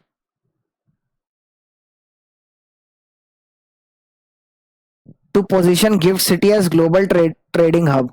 मतलब अभी एट प्रेजेंट उनका क्या स्टेटस है ये पता करने के लिए, to position gift city as global trading hub. ठीक है, coming to next news is Mahindra Finance receives AIDA approval to sell insurance product as corporate agents. Mahindra Finance अब अपने प्रोडक्ट बेच सकता है एज कॉर्पोरेट एजेंट्स। ठीक है, एडा ने इसे अप्रूवमेंट दे दी है, अप्रूवल दे दिया है। ठीक है, अंडर इंश्योरेंस एक्ट 1938 IRDAI अप्रूव्ड। किसको अप्रूव किया इन्होंने? महिंद्रा फाइनेंस को to sell insurance products as corporate agent. ठीक है, किसको अप्रूवल है? महिंद्रा फाइनेंस को अपने सेल करने के लिए इंश्योरेंस प्रोडक्ट। ठीक है, इतना का अप्रूवल मिल गया है। एनआईएफएम ने लॉन्च किए industry first sonic identity the sound of freedom. Nippon Life India asset management limited, ये है NAMI asset management, the asset manager of Nippon mutual fund, NIFM का एसेट मैनेजर है ये। अच्छा, बेसिकली एनआईएफएम का ये एसेट मैनेजर है। इसने has announce the launch of sonic identity, the sonic freedom, a powerful soundscape symbolising financial freedom. अरे अरे, ये क्या हो गया? ठीक है, symbolizing financial freedom. NIFM became the first asset management company in India to launch its own brand sound. इन्होंने अपना ब्रांड साउंड निकाला है और इसका नाम रखा है इन्होंने द साउंड ऑफ फ्रीडम। ये इंपॉर्टेंट है, नाम पूछ सकता है कि इसका नाम क्या रखा गया है। ये sound of freedom, the sound of freedom है। ठीक है, इसको हाईलाइट कर लेते हैं एक बार, द साउंड ऑफ फ्रीडम। किसने लॉन्च किया है? NIFM, जो कि है हमारा निपॉन म्यूचुअल फंड। ठीक है, Nippon India mutual fund, India mutual fund launch किया इन्होंने अपना, लॉन्च्ड फर्स्ट सोनिक आइडेंटिटी। इसका नाम क्या रखा गया है? The sound of freedom.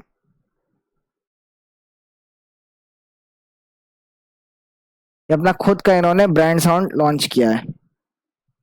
First बन गई है हमारी एसेट मैनेजमेंट कंपनी जिसने लॉन्च किया है। ठीक है, then coming to six news is unclaim deposit in banks reach rupees इतना crore as March 2023 RBI data. Unclaim deposit है वो इतना करोड़ तक अब जा चुके हैं इन मार्च 2023। ठीक है, ये आरबीआई ने बताया। पीएसबी होल्ड इतना crore as of December 2022।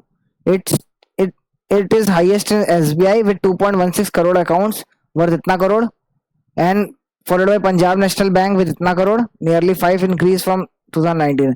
Unclaim deposits होता है active accounts inactive for 10 years और term deposit not claimed within 10 years are classified as unclaimed. These funds are transferred to Depositor Educational and Awareness Fund maintained by RBI, but can be claimed by depositor later with applicable interest. Basically, उद्गम portal इन लोगों ने बनाया था unclaim deposit को, आप लोगों को पता होगा, ये तो बहुत क्वेश्चन में आया था पिछले साल। उद्गम पोर्टल बहुत सारे जीके के क्वेश्चन आए थे इससे रिलेटेड। मुझे लग रहा है कि 2 या 3 मेंस में आया था उद्गम पोर्टल के बारे में, अनक्लेम डिपॉजिट कहाँ क्लेम कर सकते हैं उद्गम पोर्टल। तो बेसिकली इन्होंने डेटा बताया कितना करोड़ अनक्लेम डिपॉजिट्स हैं, deposits in bank is rupees 42.270 42,270 crore लगभग एज ऑफ मार्च 2023। ठीक है, बस इतना है और कोई इंपॉर्टेंट नहीं है इसमें। अब अनक्लेम डिपॉजिट किसके कहा जाता है? जो कि इनएक्टिव रहते हैं 10 साल तक, या फिर टर्म डिपॉजिट जो कि 10 साल तक क्लेम नहीं किए जाते हैं। अब एडा ने इंट्रोड्यूस किया new corporate governance regulation for insurers. अच्छा, जो इंश्योरेंस प्रोवाइड करते हैं उनको इंश्योरर्स कहा जाता है। New corporate governance regulation for insurers, these new corporate governance licence will be were notified on 21st March under the Insurance Regulatory and Development Authority of India Regulation 24, the regulation. Now it will be mandatory, ये important है, it will be mandatory for insurance companies to seek prior approval from their board chairman appointments with immediate effect. मतलब for insurance companies to seek prior approval for their board chairman appointment अगर उन्हें करना होगा तो इनको approval लेनी पड़ेगी, mandatory है ये अब कि अप्रूवल लेनी पड़ेगी एडा से। ठीक है, with immediate effect. Existing chairperson have began having given time until इतना for the end of their current terms, इनको अपना टर्म्स एंड करना पड़ेगा, विच एवर कम्स फर्स्ट। ठीक है, या तो अपना टर्म इनका खत्म हो जाएगा पहले ही तो उनको जाके अथॉरिटी लेना पड़ेगा नेक्स्ट के लिए, या तो इनका इस टाइम तक एंड हो जाना चाहिए। अगर क्या पता 2027 में हो रहा हो, बट इस टाइम तक ये लोग खत्म कर देंगे अपने चेयरमैन का और अब अप्रूवल लेंगे एडा से। ठीक है, insurance companies. The Insurance Regulatory Development Authority of India relaxed procedural norms on expense on management and share transferred through 2 separate master circulars issued on 15 में, इसको वो कर दिया, रिलैक्स कर दिया। ठीक है, EDA gives relaxation expense of management under EDA management including commission of regulations 2024 through master circulation on expense management and commission regulations 2024. EDA gives relaxation for transfer of shares under IIDA emission regulation 24, master circulation regulation ये same है। Transfer share इसके through इन लोगों ने निकाला था, but इसमें relaxation दे दिया है। इन दोनों में रिलैक्सेशन दे दिया है, बट ये बोल दिया है कि आपको जो भी आपको अप्रूवल लेना पड़ेगा, जो भी आपको बोर्ड चेयरपर्सन अपॉइंटमेंट के लिए, और अगर नहीं लिया है तो अभी तक जो भी है वो 31 मार्च 2026 तक रह सकते हैं, उसके बाद इनको रिटायर होना पड़ेगा, ठीक है, और उसके अप्रूवल लेनी पड़ेगी आपको। सो ये बहुत ज्यादा इंपॉर्टेंट है। रिलैक्सेशन तो दे दिया है वो तो ठीक है, बट ये बहुत इंपॉर्टेंट न्यूज बन जाती है एडा से related.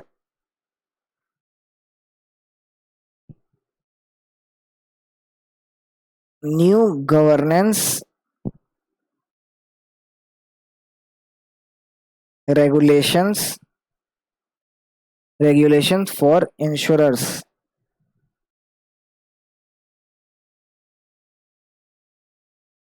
mandatory to take approval for board chairperson appointment, ठीक है। Existing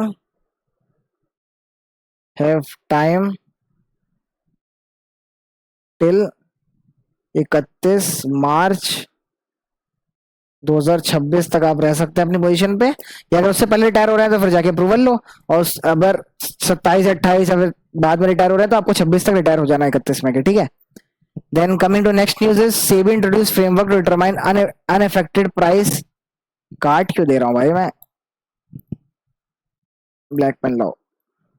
SEBI introduce framework to determine unaffected price in response to market rumors, ठीक है। The security SEBI introduce a new framework for consider unaffected price for transaction after the confirmation of market rumors. The framework will be applicable to top 100 listed entities with frameworks from इतना जून, top 25 listed entity with effect from 1 December. The unaffected price will remain valid for 60 or 180 days based on transaction stage from the rumor confirmation date to the relevant date under existing regulation like public announcement, board approval, etc. मतलब rumours से unaffected price जो है उनके ऊपर ही लगाया जा रहा है।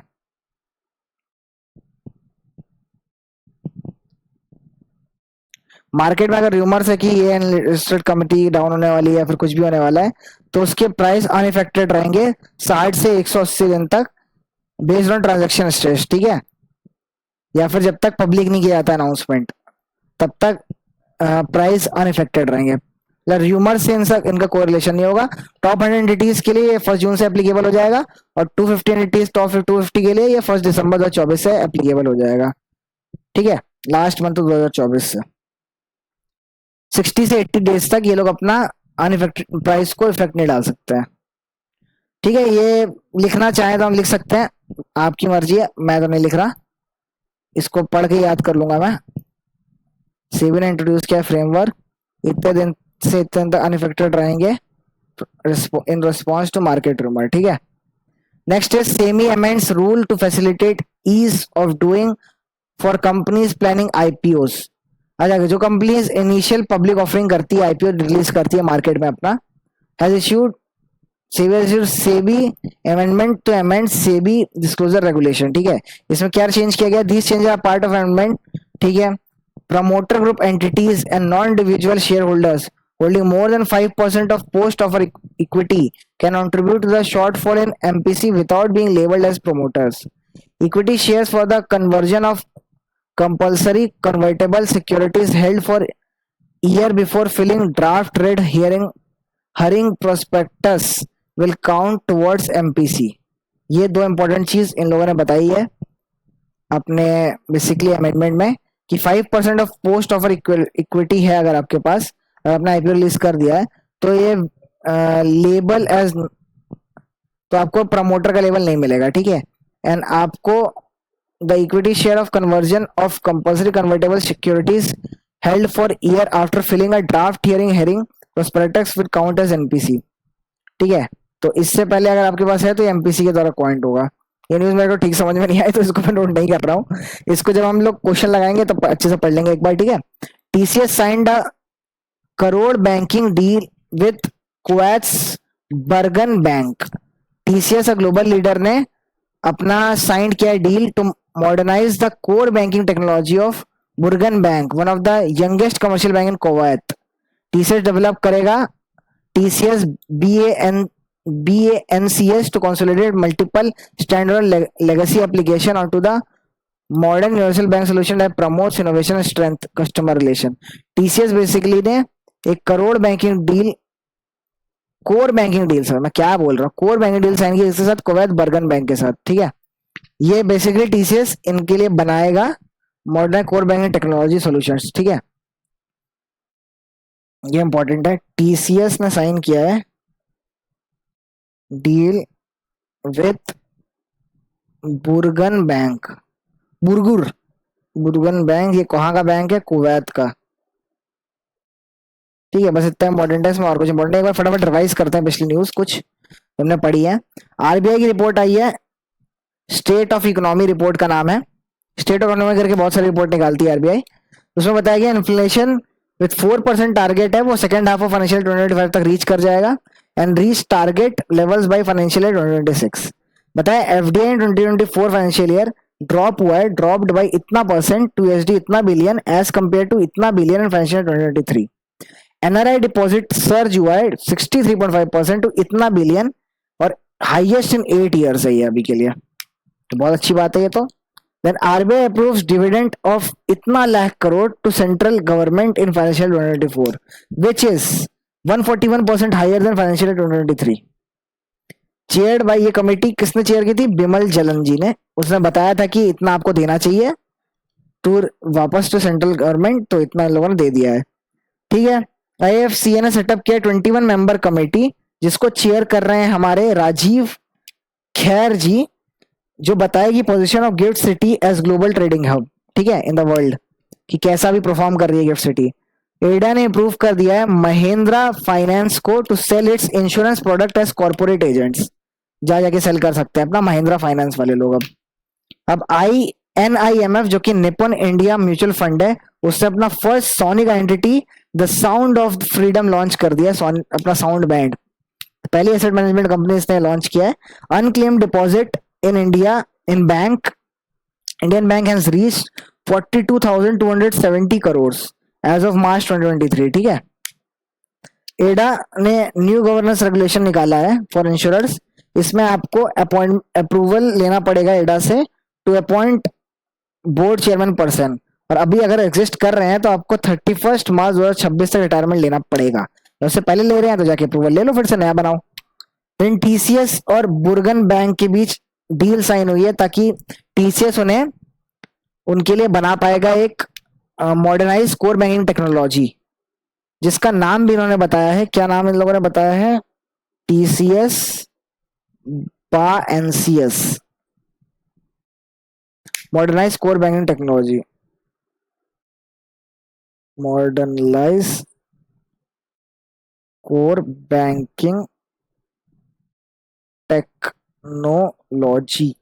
ठीक है, ये बनाएगा TCS. So coming to next news, पहले इसको सेट कर लेते हैं। हाँ, आर्ट न्यूज थी। सेबी की न्यूज फिर से आ गई है, रेगुलेटरी बॉडीज की न्यूज इंपॉर्टेंट है। SEBI amends framework for dynamic price bands for script in derivative segment. SEBI has amended its guideline on dynamic price bands for scripts in derivative segment in order to improve uncertainty in management and reduce information disproportion. At the present scenario, cash market and future contracts begin with a price band at 10% of the previous day's closing price, ठीक है। Previous के 10% closing price पे start होता है, which can be altered by 5% during the day if there are at least 25 traders involving 5 unique client codes on each side at or above 9.90%. Each adjustment flows a 15-minute cooling off during which trading continues within a certain band, ठीक है। 10% है, ये सब data है, ये बहुत important data है, इससे क्वेश्चन आराम से बन सकता है।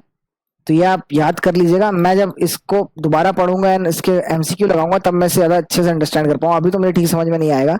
तो ये 10% ऑफ प्रीवियस क्लोजिंग प्राइस होता है, एंड 5% तक किया जा सकता है अगर there are at least 25 trader involving 5 unique line codes हैं और इस साइड, और अबव जा सकता है 9.90% के।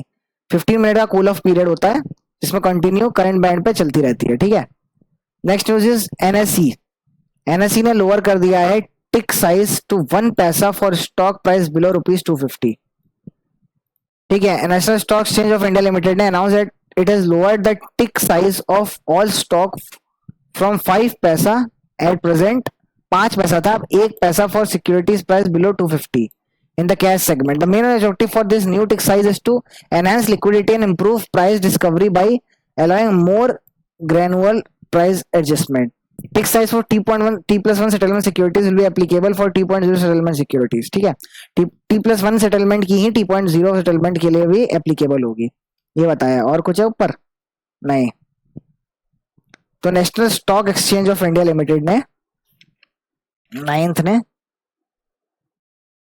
National Stock Exchange of India limited ने tick size of all stocks from 5 paisa to 1 पैसा for securities priced below ₹250। Tick price 1 पैसा कर दिया, 5 पैसे से कम, 5 पैसा पहले था, 1 पैसा कर दिया, ठीक है। नेक्स्ट इज हमारा South African Reserve Bank fines SBI branch over compliance. South African Reserve Bank जो है उसने एसबीआई पे फाइन्स लगा दिए हैं over compliance. The Prudential Authority of the South African Reserve Bank, the central bank of South Africa has imposed a financial penalty 10 million rand, लगभग 4.5 crore on State Bank of India South Africa branch पे लगाया है, ठीक है, for violating anti money laundering laws in South Africa, ठीक है। लगभग 4.5 करोड़ मतलब 10 मिलियन रांड का लगा दिया यहाँ पे साउथ अफ्रीकन रिजर्व बैंक ने। South African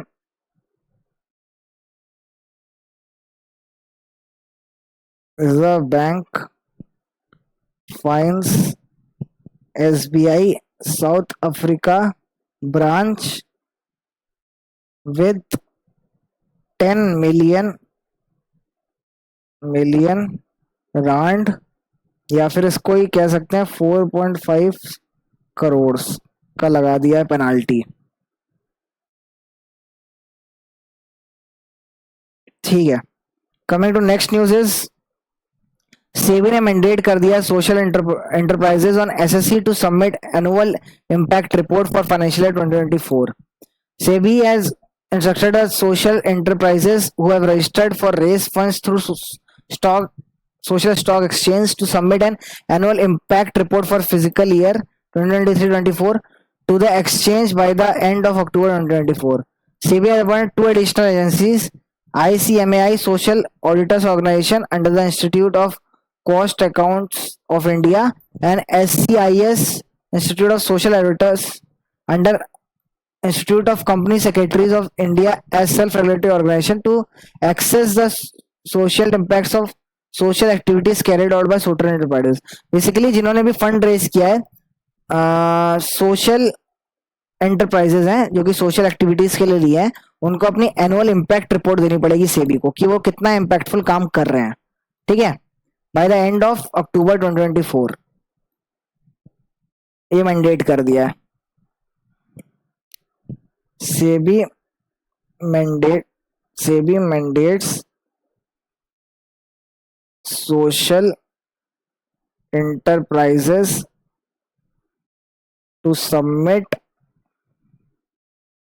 annual impact report for fiscal year 23-24 by the end of October 2024। ठीक है, ये भी इंपॉर्टेंट न्यूज है।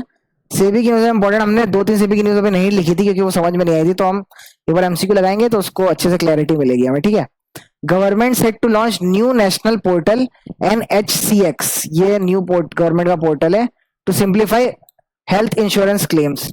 आपको हेल्थ इंश्योरेंस क्लेम करना है तो इस पोर्टल पर जाइए, गवर्नमेंट इसको लॉन्च करेगी। ये पोर्टल है simplify, the is developed by National health Authority, NHA ने इसको डेवलप किया है, developed as part of Ayushman Bharat digital mission के तहत इसको बनाया गया है।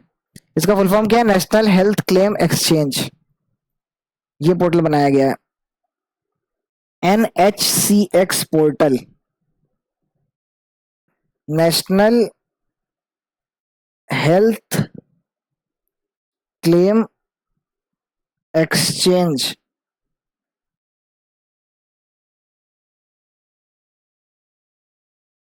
बाई किसने बनाया है? नेशनल हेल्थ एजेंसी ने बनाया ना इसको, नेशनल अथॉरिटी ने, national health authority, government bracket में लिख लेते हैं, गवर्नमेंट ने, to simplify health insurance claim.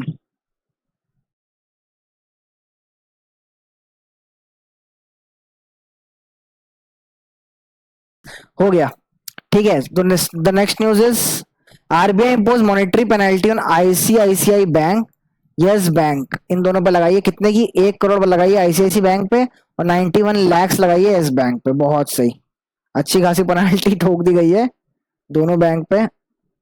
RBI imposed, पहला कितना है? 1 crore, 1 crore on ICICI Bank, and second लगाइए 91 lakhs की on Yes bank.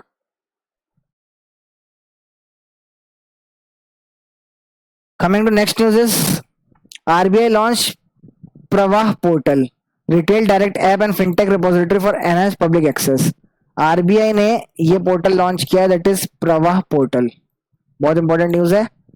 Governor of Reserve Bank Shaktikanta Das ji हैं, उन्होंने लॉन्च किया 3 major enable platform for regulation, application validation and authorisation, Pravaah portal, RBI retail direct mobile application and fintech repository.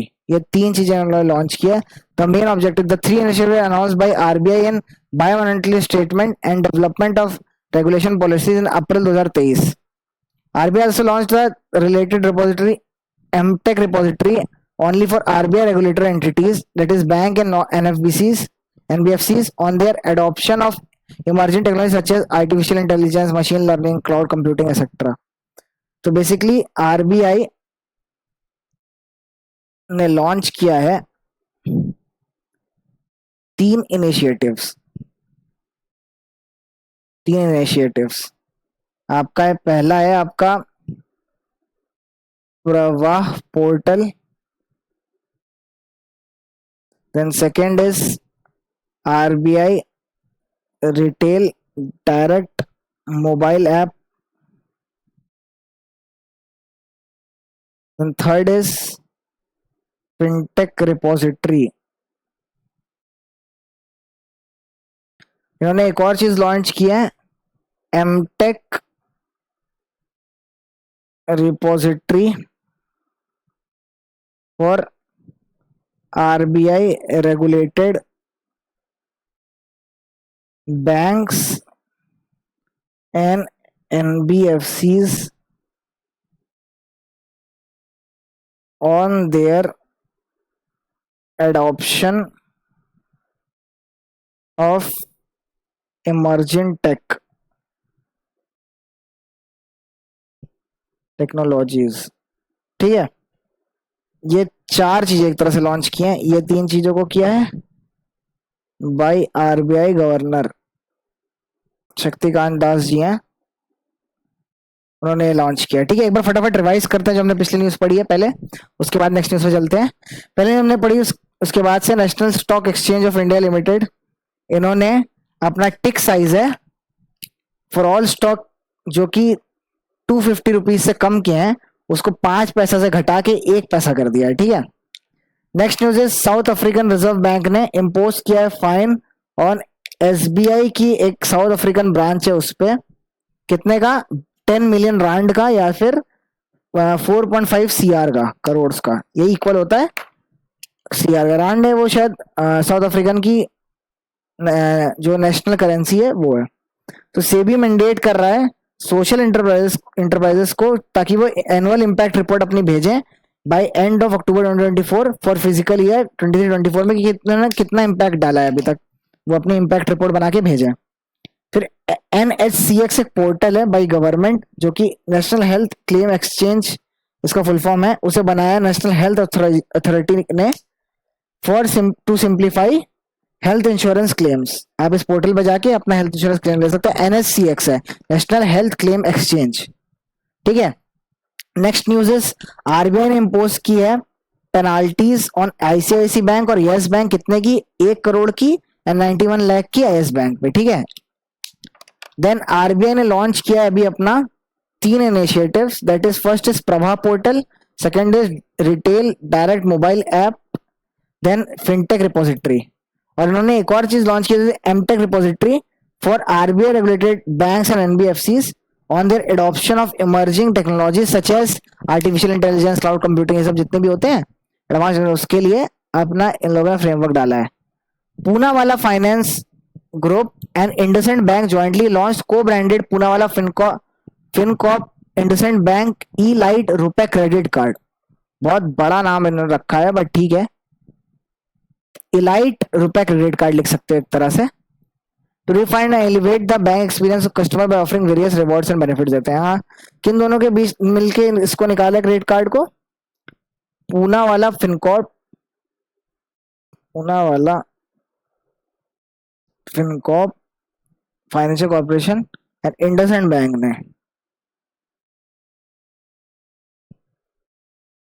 IndusInd Bank ने मिलके निकाला है Poonawalla Fincorp IndusInd Bank e lite RuPay credit card, e lite RuPay credit card मिलकर निकाला, ठीक है।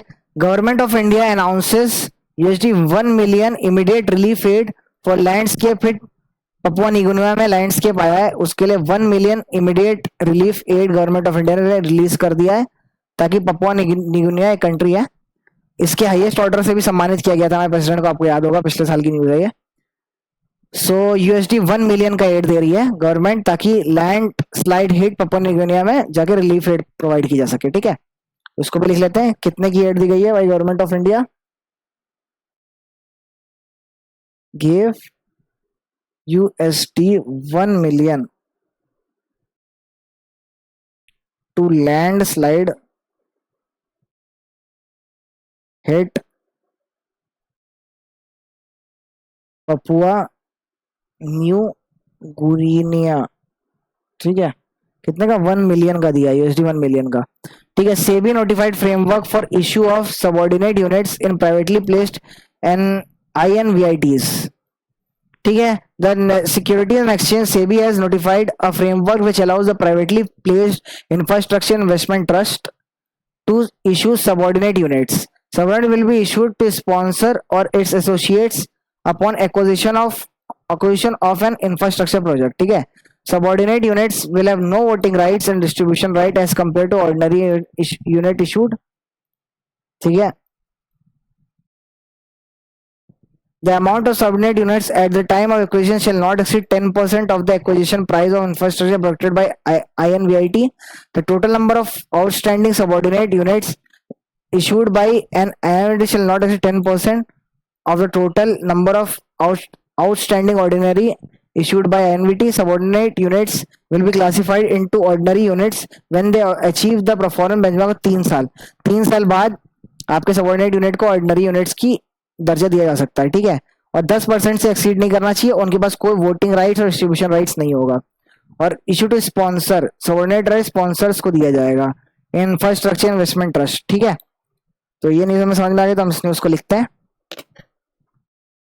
So basically इस news में क्या कहा जा रहा है, Okay, my page is available, seen by all. So next news is SEBI ने निकाला है फ्रेमवर्क फॉर INVITs, मतलब इंफ्रास्ट्रक्चर इन्वेस्टमेंट ट्रस्ट।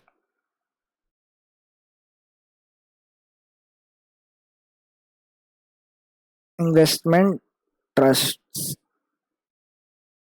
इसमें क्या बोला गया है कि सबॉर्डिनेट यूनिट्स दी जा सकती हैं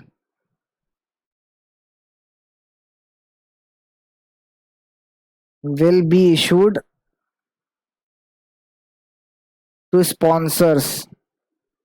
ठीक है, स्पॉन्सर या फिर एसोसिएट जो भी होंगे जो एक्वाजिशन करेंगे उनको सबॉर्डिनेट यूनिट दी जाएगी। इनकी subordinate units will have no voting और distribution rights.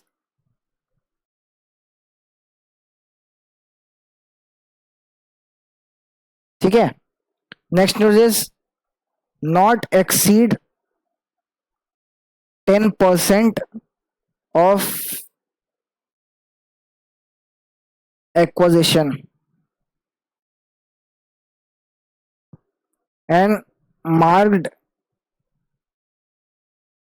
as ordinary after 3 years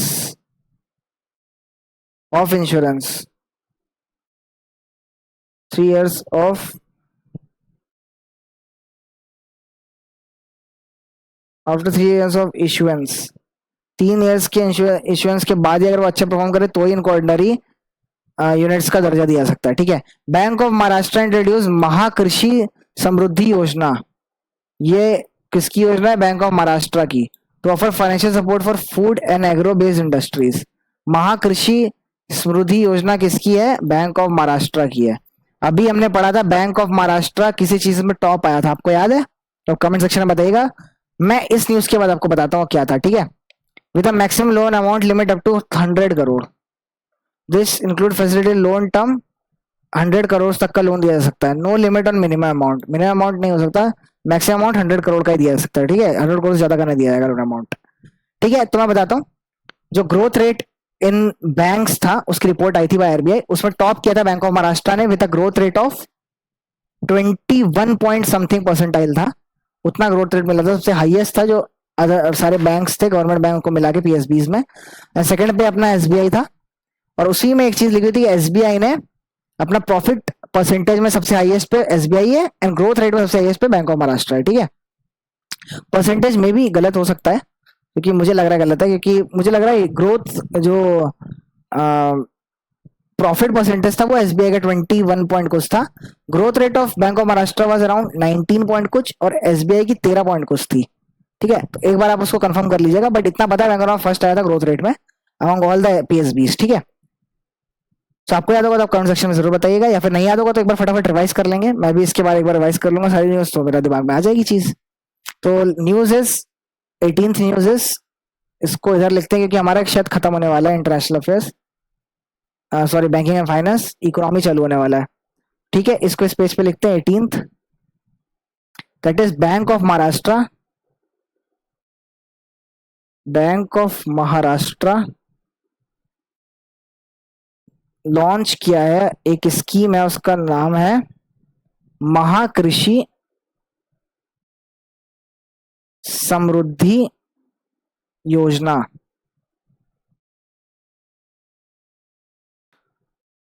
for food and agro based industries. Loan limit of up to ₹100 crore. ठीक है, इससे ज्यादा लोन नहीं मिलेगा। नो लोअर लिमिट, कम कितने का भी ले सकते हैं, चाहे ₹1 का लो चाहे ₹10 का लो, वो लोअर लिमिट नहीं है कोई, लेकिन मैक्सिमम लिमिट 100 करोड़ की है। ठीक है, देन हमारा इकोनॉमी आ गया, तो एक बार फटाफट जो अपनी पिछली न्यूज है बैंकिंग एंड फाइनेंस की उसको पढ़ते हैं। ठीक है, so the news was Poonawalla और फाइनेंस कॉर्प और इंडसइंड बैंक ने मिल के बनाया को ब्रांडेड अपना Poonawalla Fincorp IndusInd Bank e lite RuPay credit card. ठीक है, ये क्रेडिट कार्ड निकाला है पूनावाला ग्रुप और इंडसइंड बैंक ने मिलके। गवर्नमेंट ऑफ इंडिया ने अभी $1 मिलियन का सपोर्ट दिया है अपना पपा न्यूगिनिया जो कंट्री है उसको, जिसमें लैंडस्लाइड्स हो गई थी, ठीक है। उसमें एड्स प्रोवाइड करने के लिए $1 मिलियन का गवर्नमेंट ऑफ इंडिया के द्वारा सपोर्ट प्रोवाइड किया गया है। सेबी ने एक नया फ्रेमवर्क निकाला है फॉर INVT VITs, मतलब इंफ्रास्ट्रक्चर इन्वेस्टमेंट ट्रस्ट के लिए, कि आप जो भी आपके स्पॉन्सर या फिर जो भी आपका एक्विजिशन करेंगे उसको सबऑर्डिनेट यूनिट्स की तरह दर्जा दिया जाएगा, and they will have no voting right and no distributing rights, ठीक है। And not exceed 10% of acquisition at the time of acquisition, वो 10% से ज्यादा लिमिट नहीं क्रॉस कर सकते। And marked as ordinary after 3 years of issuance, अगर वो अच्छा परफॉर्म कर रहे हैं 3 साल के बाद ही उनको ऑर्डिनरी यूनिट्स का दिया जा सकता है दर्जा, ठीक है। Next news is bank of Maharashtra ने एक लॉन्च किया है हमारी योजना, दैट इज महाकृषि समृद्धि योजना। कृषि मतलब खेती से रिलेटेड है, कृषि समृद्धि योजना, जो कि food and agro based industries में दिया जाएगा लोन। कितना मैक्सिमम अमाउंट ऑफ लोन दिया सकता है? 100 करोड़ का, और लिमिट लोअर लिमिट कोई भी नहीं है, ठीक है। अप टू 100 करोड़ का लोन दिया जा सकता है। हमारा अब आ गया है इकोनॉमी एंड बिजनेस, तो इसको भी आज पढ़ सकते हैं, हम देखते हैं कितना हम लोग पढ़ चुके हैं। अभी तो मैं एग्जॉस्ट फील नहीं कर रहा हूँ, तो अभी तो 2 घंटा भी नहीं हुआ, 1.5 घंटा हुआ है, तो चलो इकोनॉमी एंड बिजनेस को खत्म करते हैं। कितना है इकोनॉमी एंड बिजनेस? एक बनने का इकोनॉमी एंड बिजनेस, ओके, इसको खत्म करते हैं ताकि हमें कल पे कोई ज्यादा बर्डन ना पड़े, ठीक है। इकोनॉमिक बिजनेस की पहली न्यूज है BSE। BSE is Bombay stock exchange, market capitalization to GDP ratio records 15 time high at 140.2%। इतना ज्यादा मार्केट कैपिटलाइजेशन कर लिया है हमारे, गलत कर दिया यार, इसको मिटाना था मुझे, हाँ ये सही है। 140.2% का 15 टाइम हाई ऑफ इतना BSE ने कर लिया है। बताया है मार्केट GDP रेशियो रिकॉर्ड्स, ठीक है। Gross domestic product ratio has recorded growth of 15 time high 140.2%, that is significant high compare to इतना at the end of March 2023। तो बॉम्बे एक्सचेंज रिपोर्ट का ये डाटा है, उसमें लिख लेते हैं हम इकोनॉमी एंड बिजनेस, ठीक है। उसमें पहला है बॉम्बे स्टॉक एक्सचेंज, ये बताया है market capitalisation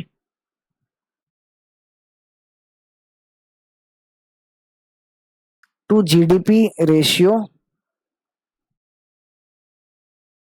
records 15 years high of 140.2%, ठीक है। बस इतना इंपॉर्टेंट है, और कुछ इंपॉर्टेंट नहीं है इसमें। देन गोल्डमैन सैक्स है, एक कंपनी है, उसने इंडिया की GDP है उसको रिवाइज करे 6.7% है। गोल्डमैन सैक्स has revise the projection of GDP of for in calendar year 2024, calendar 2024 मतलब पूरे 2024 के लिए 10 बेसिस पॉइंट बढ़ा दिया है, 6.6 से 6.7 कर दिया है। also estimate the RBI will cut the interest rate in the fourth quarter of current calendar, ठीक है। बेसिकली बताया है, किसकी न्यूज है? गोल्डमैन सैक्स की रिपोर्ट है, India GDP for calendar year 24 लोगों ने बताई है 6.7% फ्रॉम 6.6%, मतलब 10 बेसिस पॉइंट बढ़ा के इतना बोल रहे हैं अब ये लोग कैलेंडर 2024 के लिए, ठीक है। Next is RIL partners with NIL to accelerate new energy investment. Reliance Industries limited ने Norway based Nel hydrogen electrolysis के साथ किया है पार्टनर, ताकि एक्सलेरेट कर सकते हैं न्यू एनर्जी इन्वेस्टमेंट में, ठीक है। इतनी इंपॉर्टेंट न्यूज है इसमें भी। Reliance Industries limited RIL partners with NIL is Nel hydrogen electrolysis, Nel hydrogen electrolyzers, sorry electrolyzers AS, ये नॉर्वे बेस्ड कंपनी है।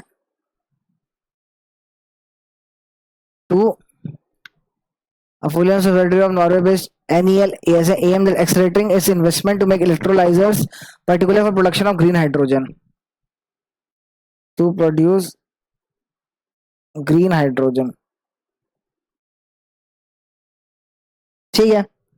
So coming to next news is भेल ने एग्रीमेंट साइन किया है with BARC for 50 kilowatt alkaline electrolyzer system. Basically भेल has signed a technology transfer agreement with Bhabha Atomic Research Center for a इतना kilowatt electrolyzer system for hydrogen production. ठीक है.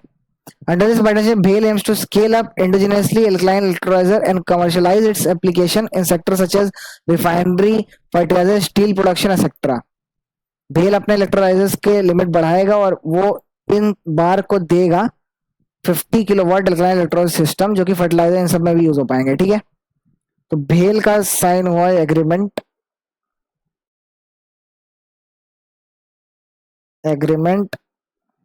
With BARC Bhabha atomic research centre के साथ 250 kilowatt alkaline electrolyzer system for hydrogen production.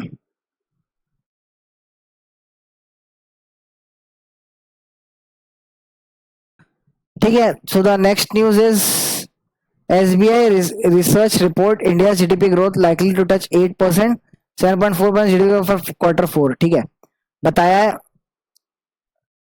to touch 8% for financial year 2024. इन लोगों ने SBI की report आ गई, इसमें 8% बताया for financial year 2024 and growth rate 7.4 for fourth quarter. Reserve Bank estimated India was GDP for 7.3 इतना for Q4, Q1 and for full financial year 2025. तो इसमें RBI का भी रिपोर्ट बताया है इन लोगों ने. आरबीआई की भी इंपॉर्टेंट होती है, एसबीआई की बता रखी है. तो बहुत इंपॉर्टेंट है ये न्यूज, इसको मान लो बहुत इंपॉर्टेंट, क्योंकि इसमें एसबीआई की भी बताई गई है एंड आरबीआई की भी बताई गई है. ठीक है. इतना इतना इतना for this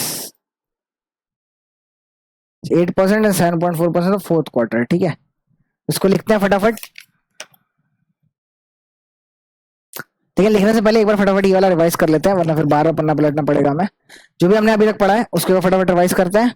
Bombay stock exchange market ने बताया है कि मार्केट कैपिटलाइजेशन और जीडीपी रेशियो का जो है वो कैपिटलाइजेशन टू जीडीपी रेशियो, मतलब ये इन दोनों का जो रेशियो है market capitalization to GDP ratio, वो रिकॉर्ड 15 ईयर्स हाई ऑफ 140.2% का इन लोग में हाइक आया है. ठीक है.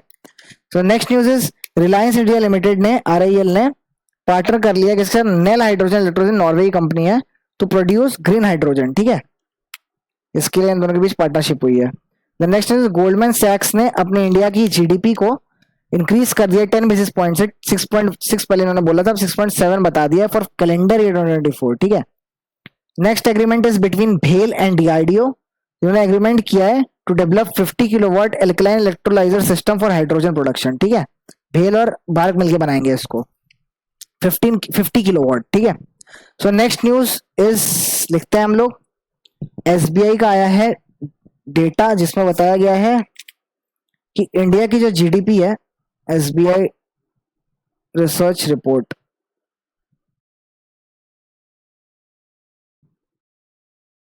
India's GDP for financial year 24 to touch 8%. ठीक है.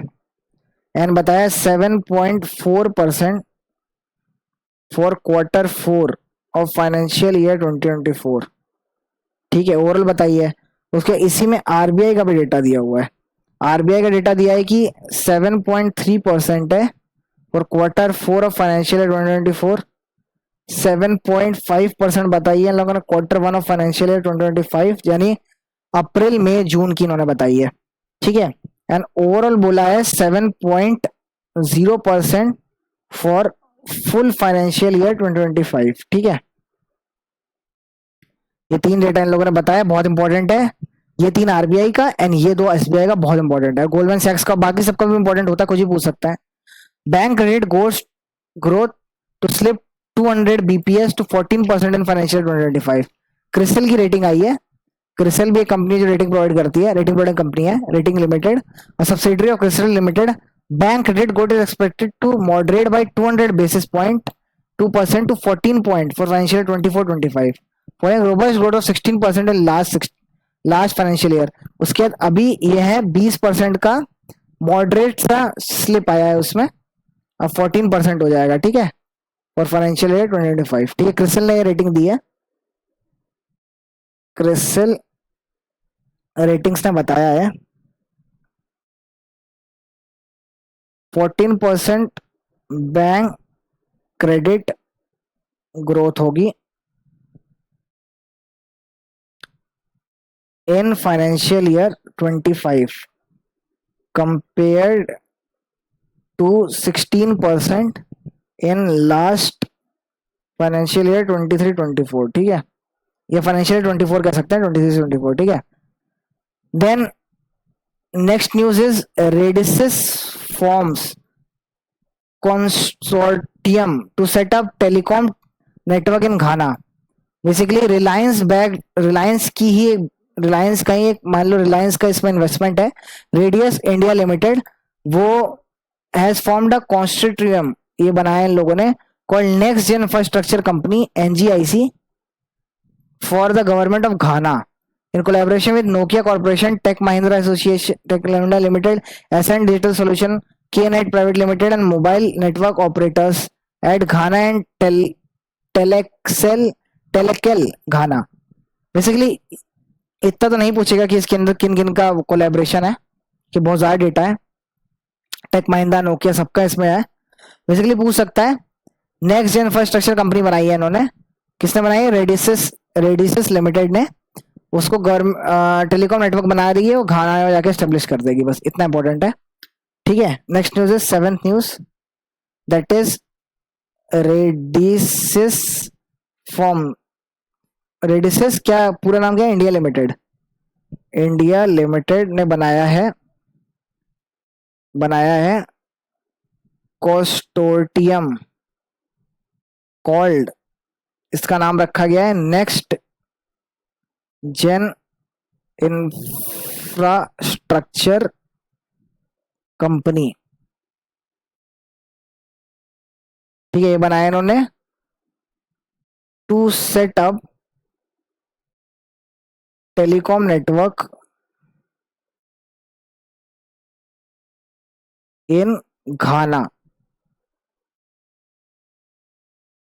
ठीक है, तो घाना में टेलीकॉम नेटवर्क सेट करने के लिए इन लोगों ने बनाया है। एक बार फटाफट रिवाइज करते हैं, इकोनॉमी भी हमारा पोर्शन खत्म हो गया। कल से हम लोग पढ़ेंगे अवार्ड्स एंड रिकॉग्निशन, जो कि इस पीडीएफ को खत्म करेगा उसके बाद। ठीक है, इस पीडीएफ को कल खत्म कर देंगे हम लोग, तो हमारा मई चारों वीक खत्म हो जाएगा कल तक। सो फटाफट रिवाइज करते हैं। एसबीआई ने अपनी रिसर्च रिपोर्ट निकाली है, जिसमें उन्होंने बताया है कि इंडिया की जीडीपी फॉर फाइनेंशियल ईयर 2024 है, कैन टच, करेक्ट नहीं बताया उन्होंने, टू टच 8%। ठीक है, और 7.4 बताया Q4 के लिए फाइनेंशियल 2024 का। ठीक है, फिर आरबीआई की रिपोर्ट आई, आरबीआई ने बताया 7.3% फॉर Q4, जो कि 7.4 बताई थी एसबीआई ने। ठीक है, यही दोनों है, सेम है ये दोनों। ठीक है, 7.3 इसने बताया, 7.4 बताई। फिर 7.5% Q1 की भी इन्होंने बता दी कि इतना हो सकती है लगभग, क्योंकि ये मई की न्यूज है, तो इन्होंने अप्रैल मई जून का एक साथ तो पहले ही बता दिया है। ठीक है, एंड 7% बताइए फॉर होल 2025 के लिए, मतलब फ्रॉम अप्रैल टिल मार्च 2026, ये पूरा फाइनेंशियल 2025 है, इसकी 7% रहेगी ग्रोथ रेट, इन्होंने ये बता दिया जीडीपी। ओके, सो क्रिसिल की रेटिंग आई है, इसमें लोगों ने बताया बैंक क्रेडिट ग्रोथ है, वो रहेगी फाइनेंशियल ईयर 2025 में एट 14%। ठीक है, जो कि पिछले साल 16% थी, उससे 200 बेसिस पॉइंट गिरा है, मतलब 2% गिर के 14% रहेगी। ठीक है, 2025 में। अब कंपनी है रेडिसिस इंडिया लिमिटेड, जो कि रिलायंस इंडस्ट्री से बैकअप है, उसने कंसोर्टियम बनाया है, जिसका नाम है नेक्स्ट जेन इंफ्रास्ट्रक्चर कंपनी, जो कि टेलीकॉम नेटवर्क सेटअप करेगी घाना में। ठीक है, so this was the news of economy in 4th week of May. तो हम लोग कल तक मोस्ट प्रोबेबली इसको खत्म कर देंगे, एंड परसों और नरसों 1 या 2 दिन, मोस्ट प्रोबेबली 2 दिन टारगेट चाहिए रहेगा, 2 दिन हम कुछ लगाएं और उसको फटाफट रिवाइज करें अपनी चीजों को, ताकि हमारा रिटर्न पर बढ़े। बट एक दिन भी कर सकते हैं, देखते हैं टाइम के हिसाब से करेंगे, ताकि हमारा जुलाई की भी हमें, जून की भी हमें जुलाई में एंड करनी है सारी पीडीएफ। तो अभी तो आज 16 तारीख 17 को मैं इसको डालूंगा, 18 19 20 तक मान लो हम लोगों ने क्विजेस लगाए, तो मोस्ट प्रोबेबली 10 दिन रहेगा हमारे पास, 2-2 दिन फॉर ईच, तो 8 दिन एंड 2 दिन क्विज, तो शायद मोस्ट प्रोबेबली खत्म हो जाएगा जुलाई तक हमारा जून की भी वीकली पीडीएफ। ठीक है, that's it in this video. If you are watching till now, have a glass of water and stay hydrated. Take care of yourself and your family and stay safe. We'll meet in next video. Bye bye.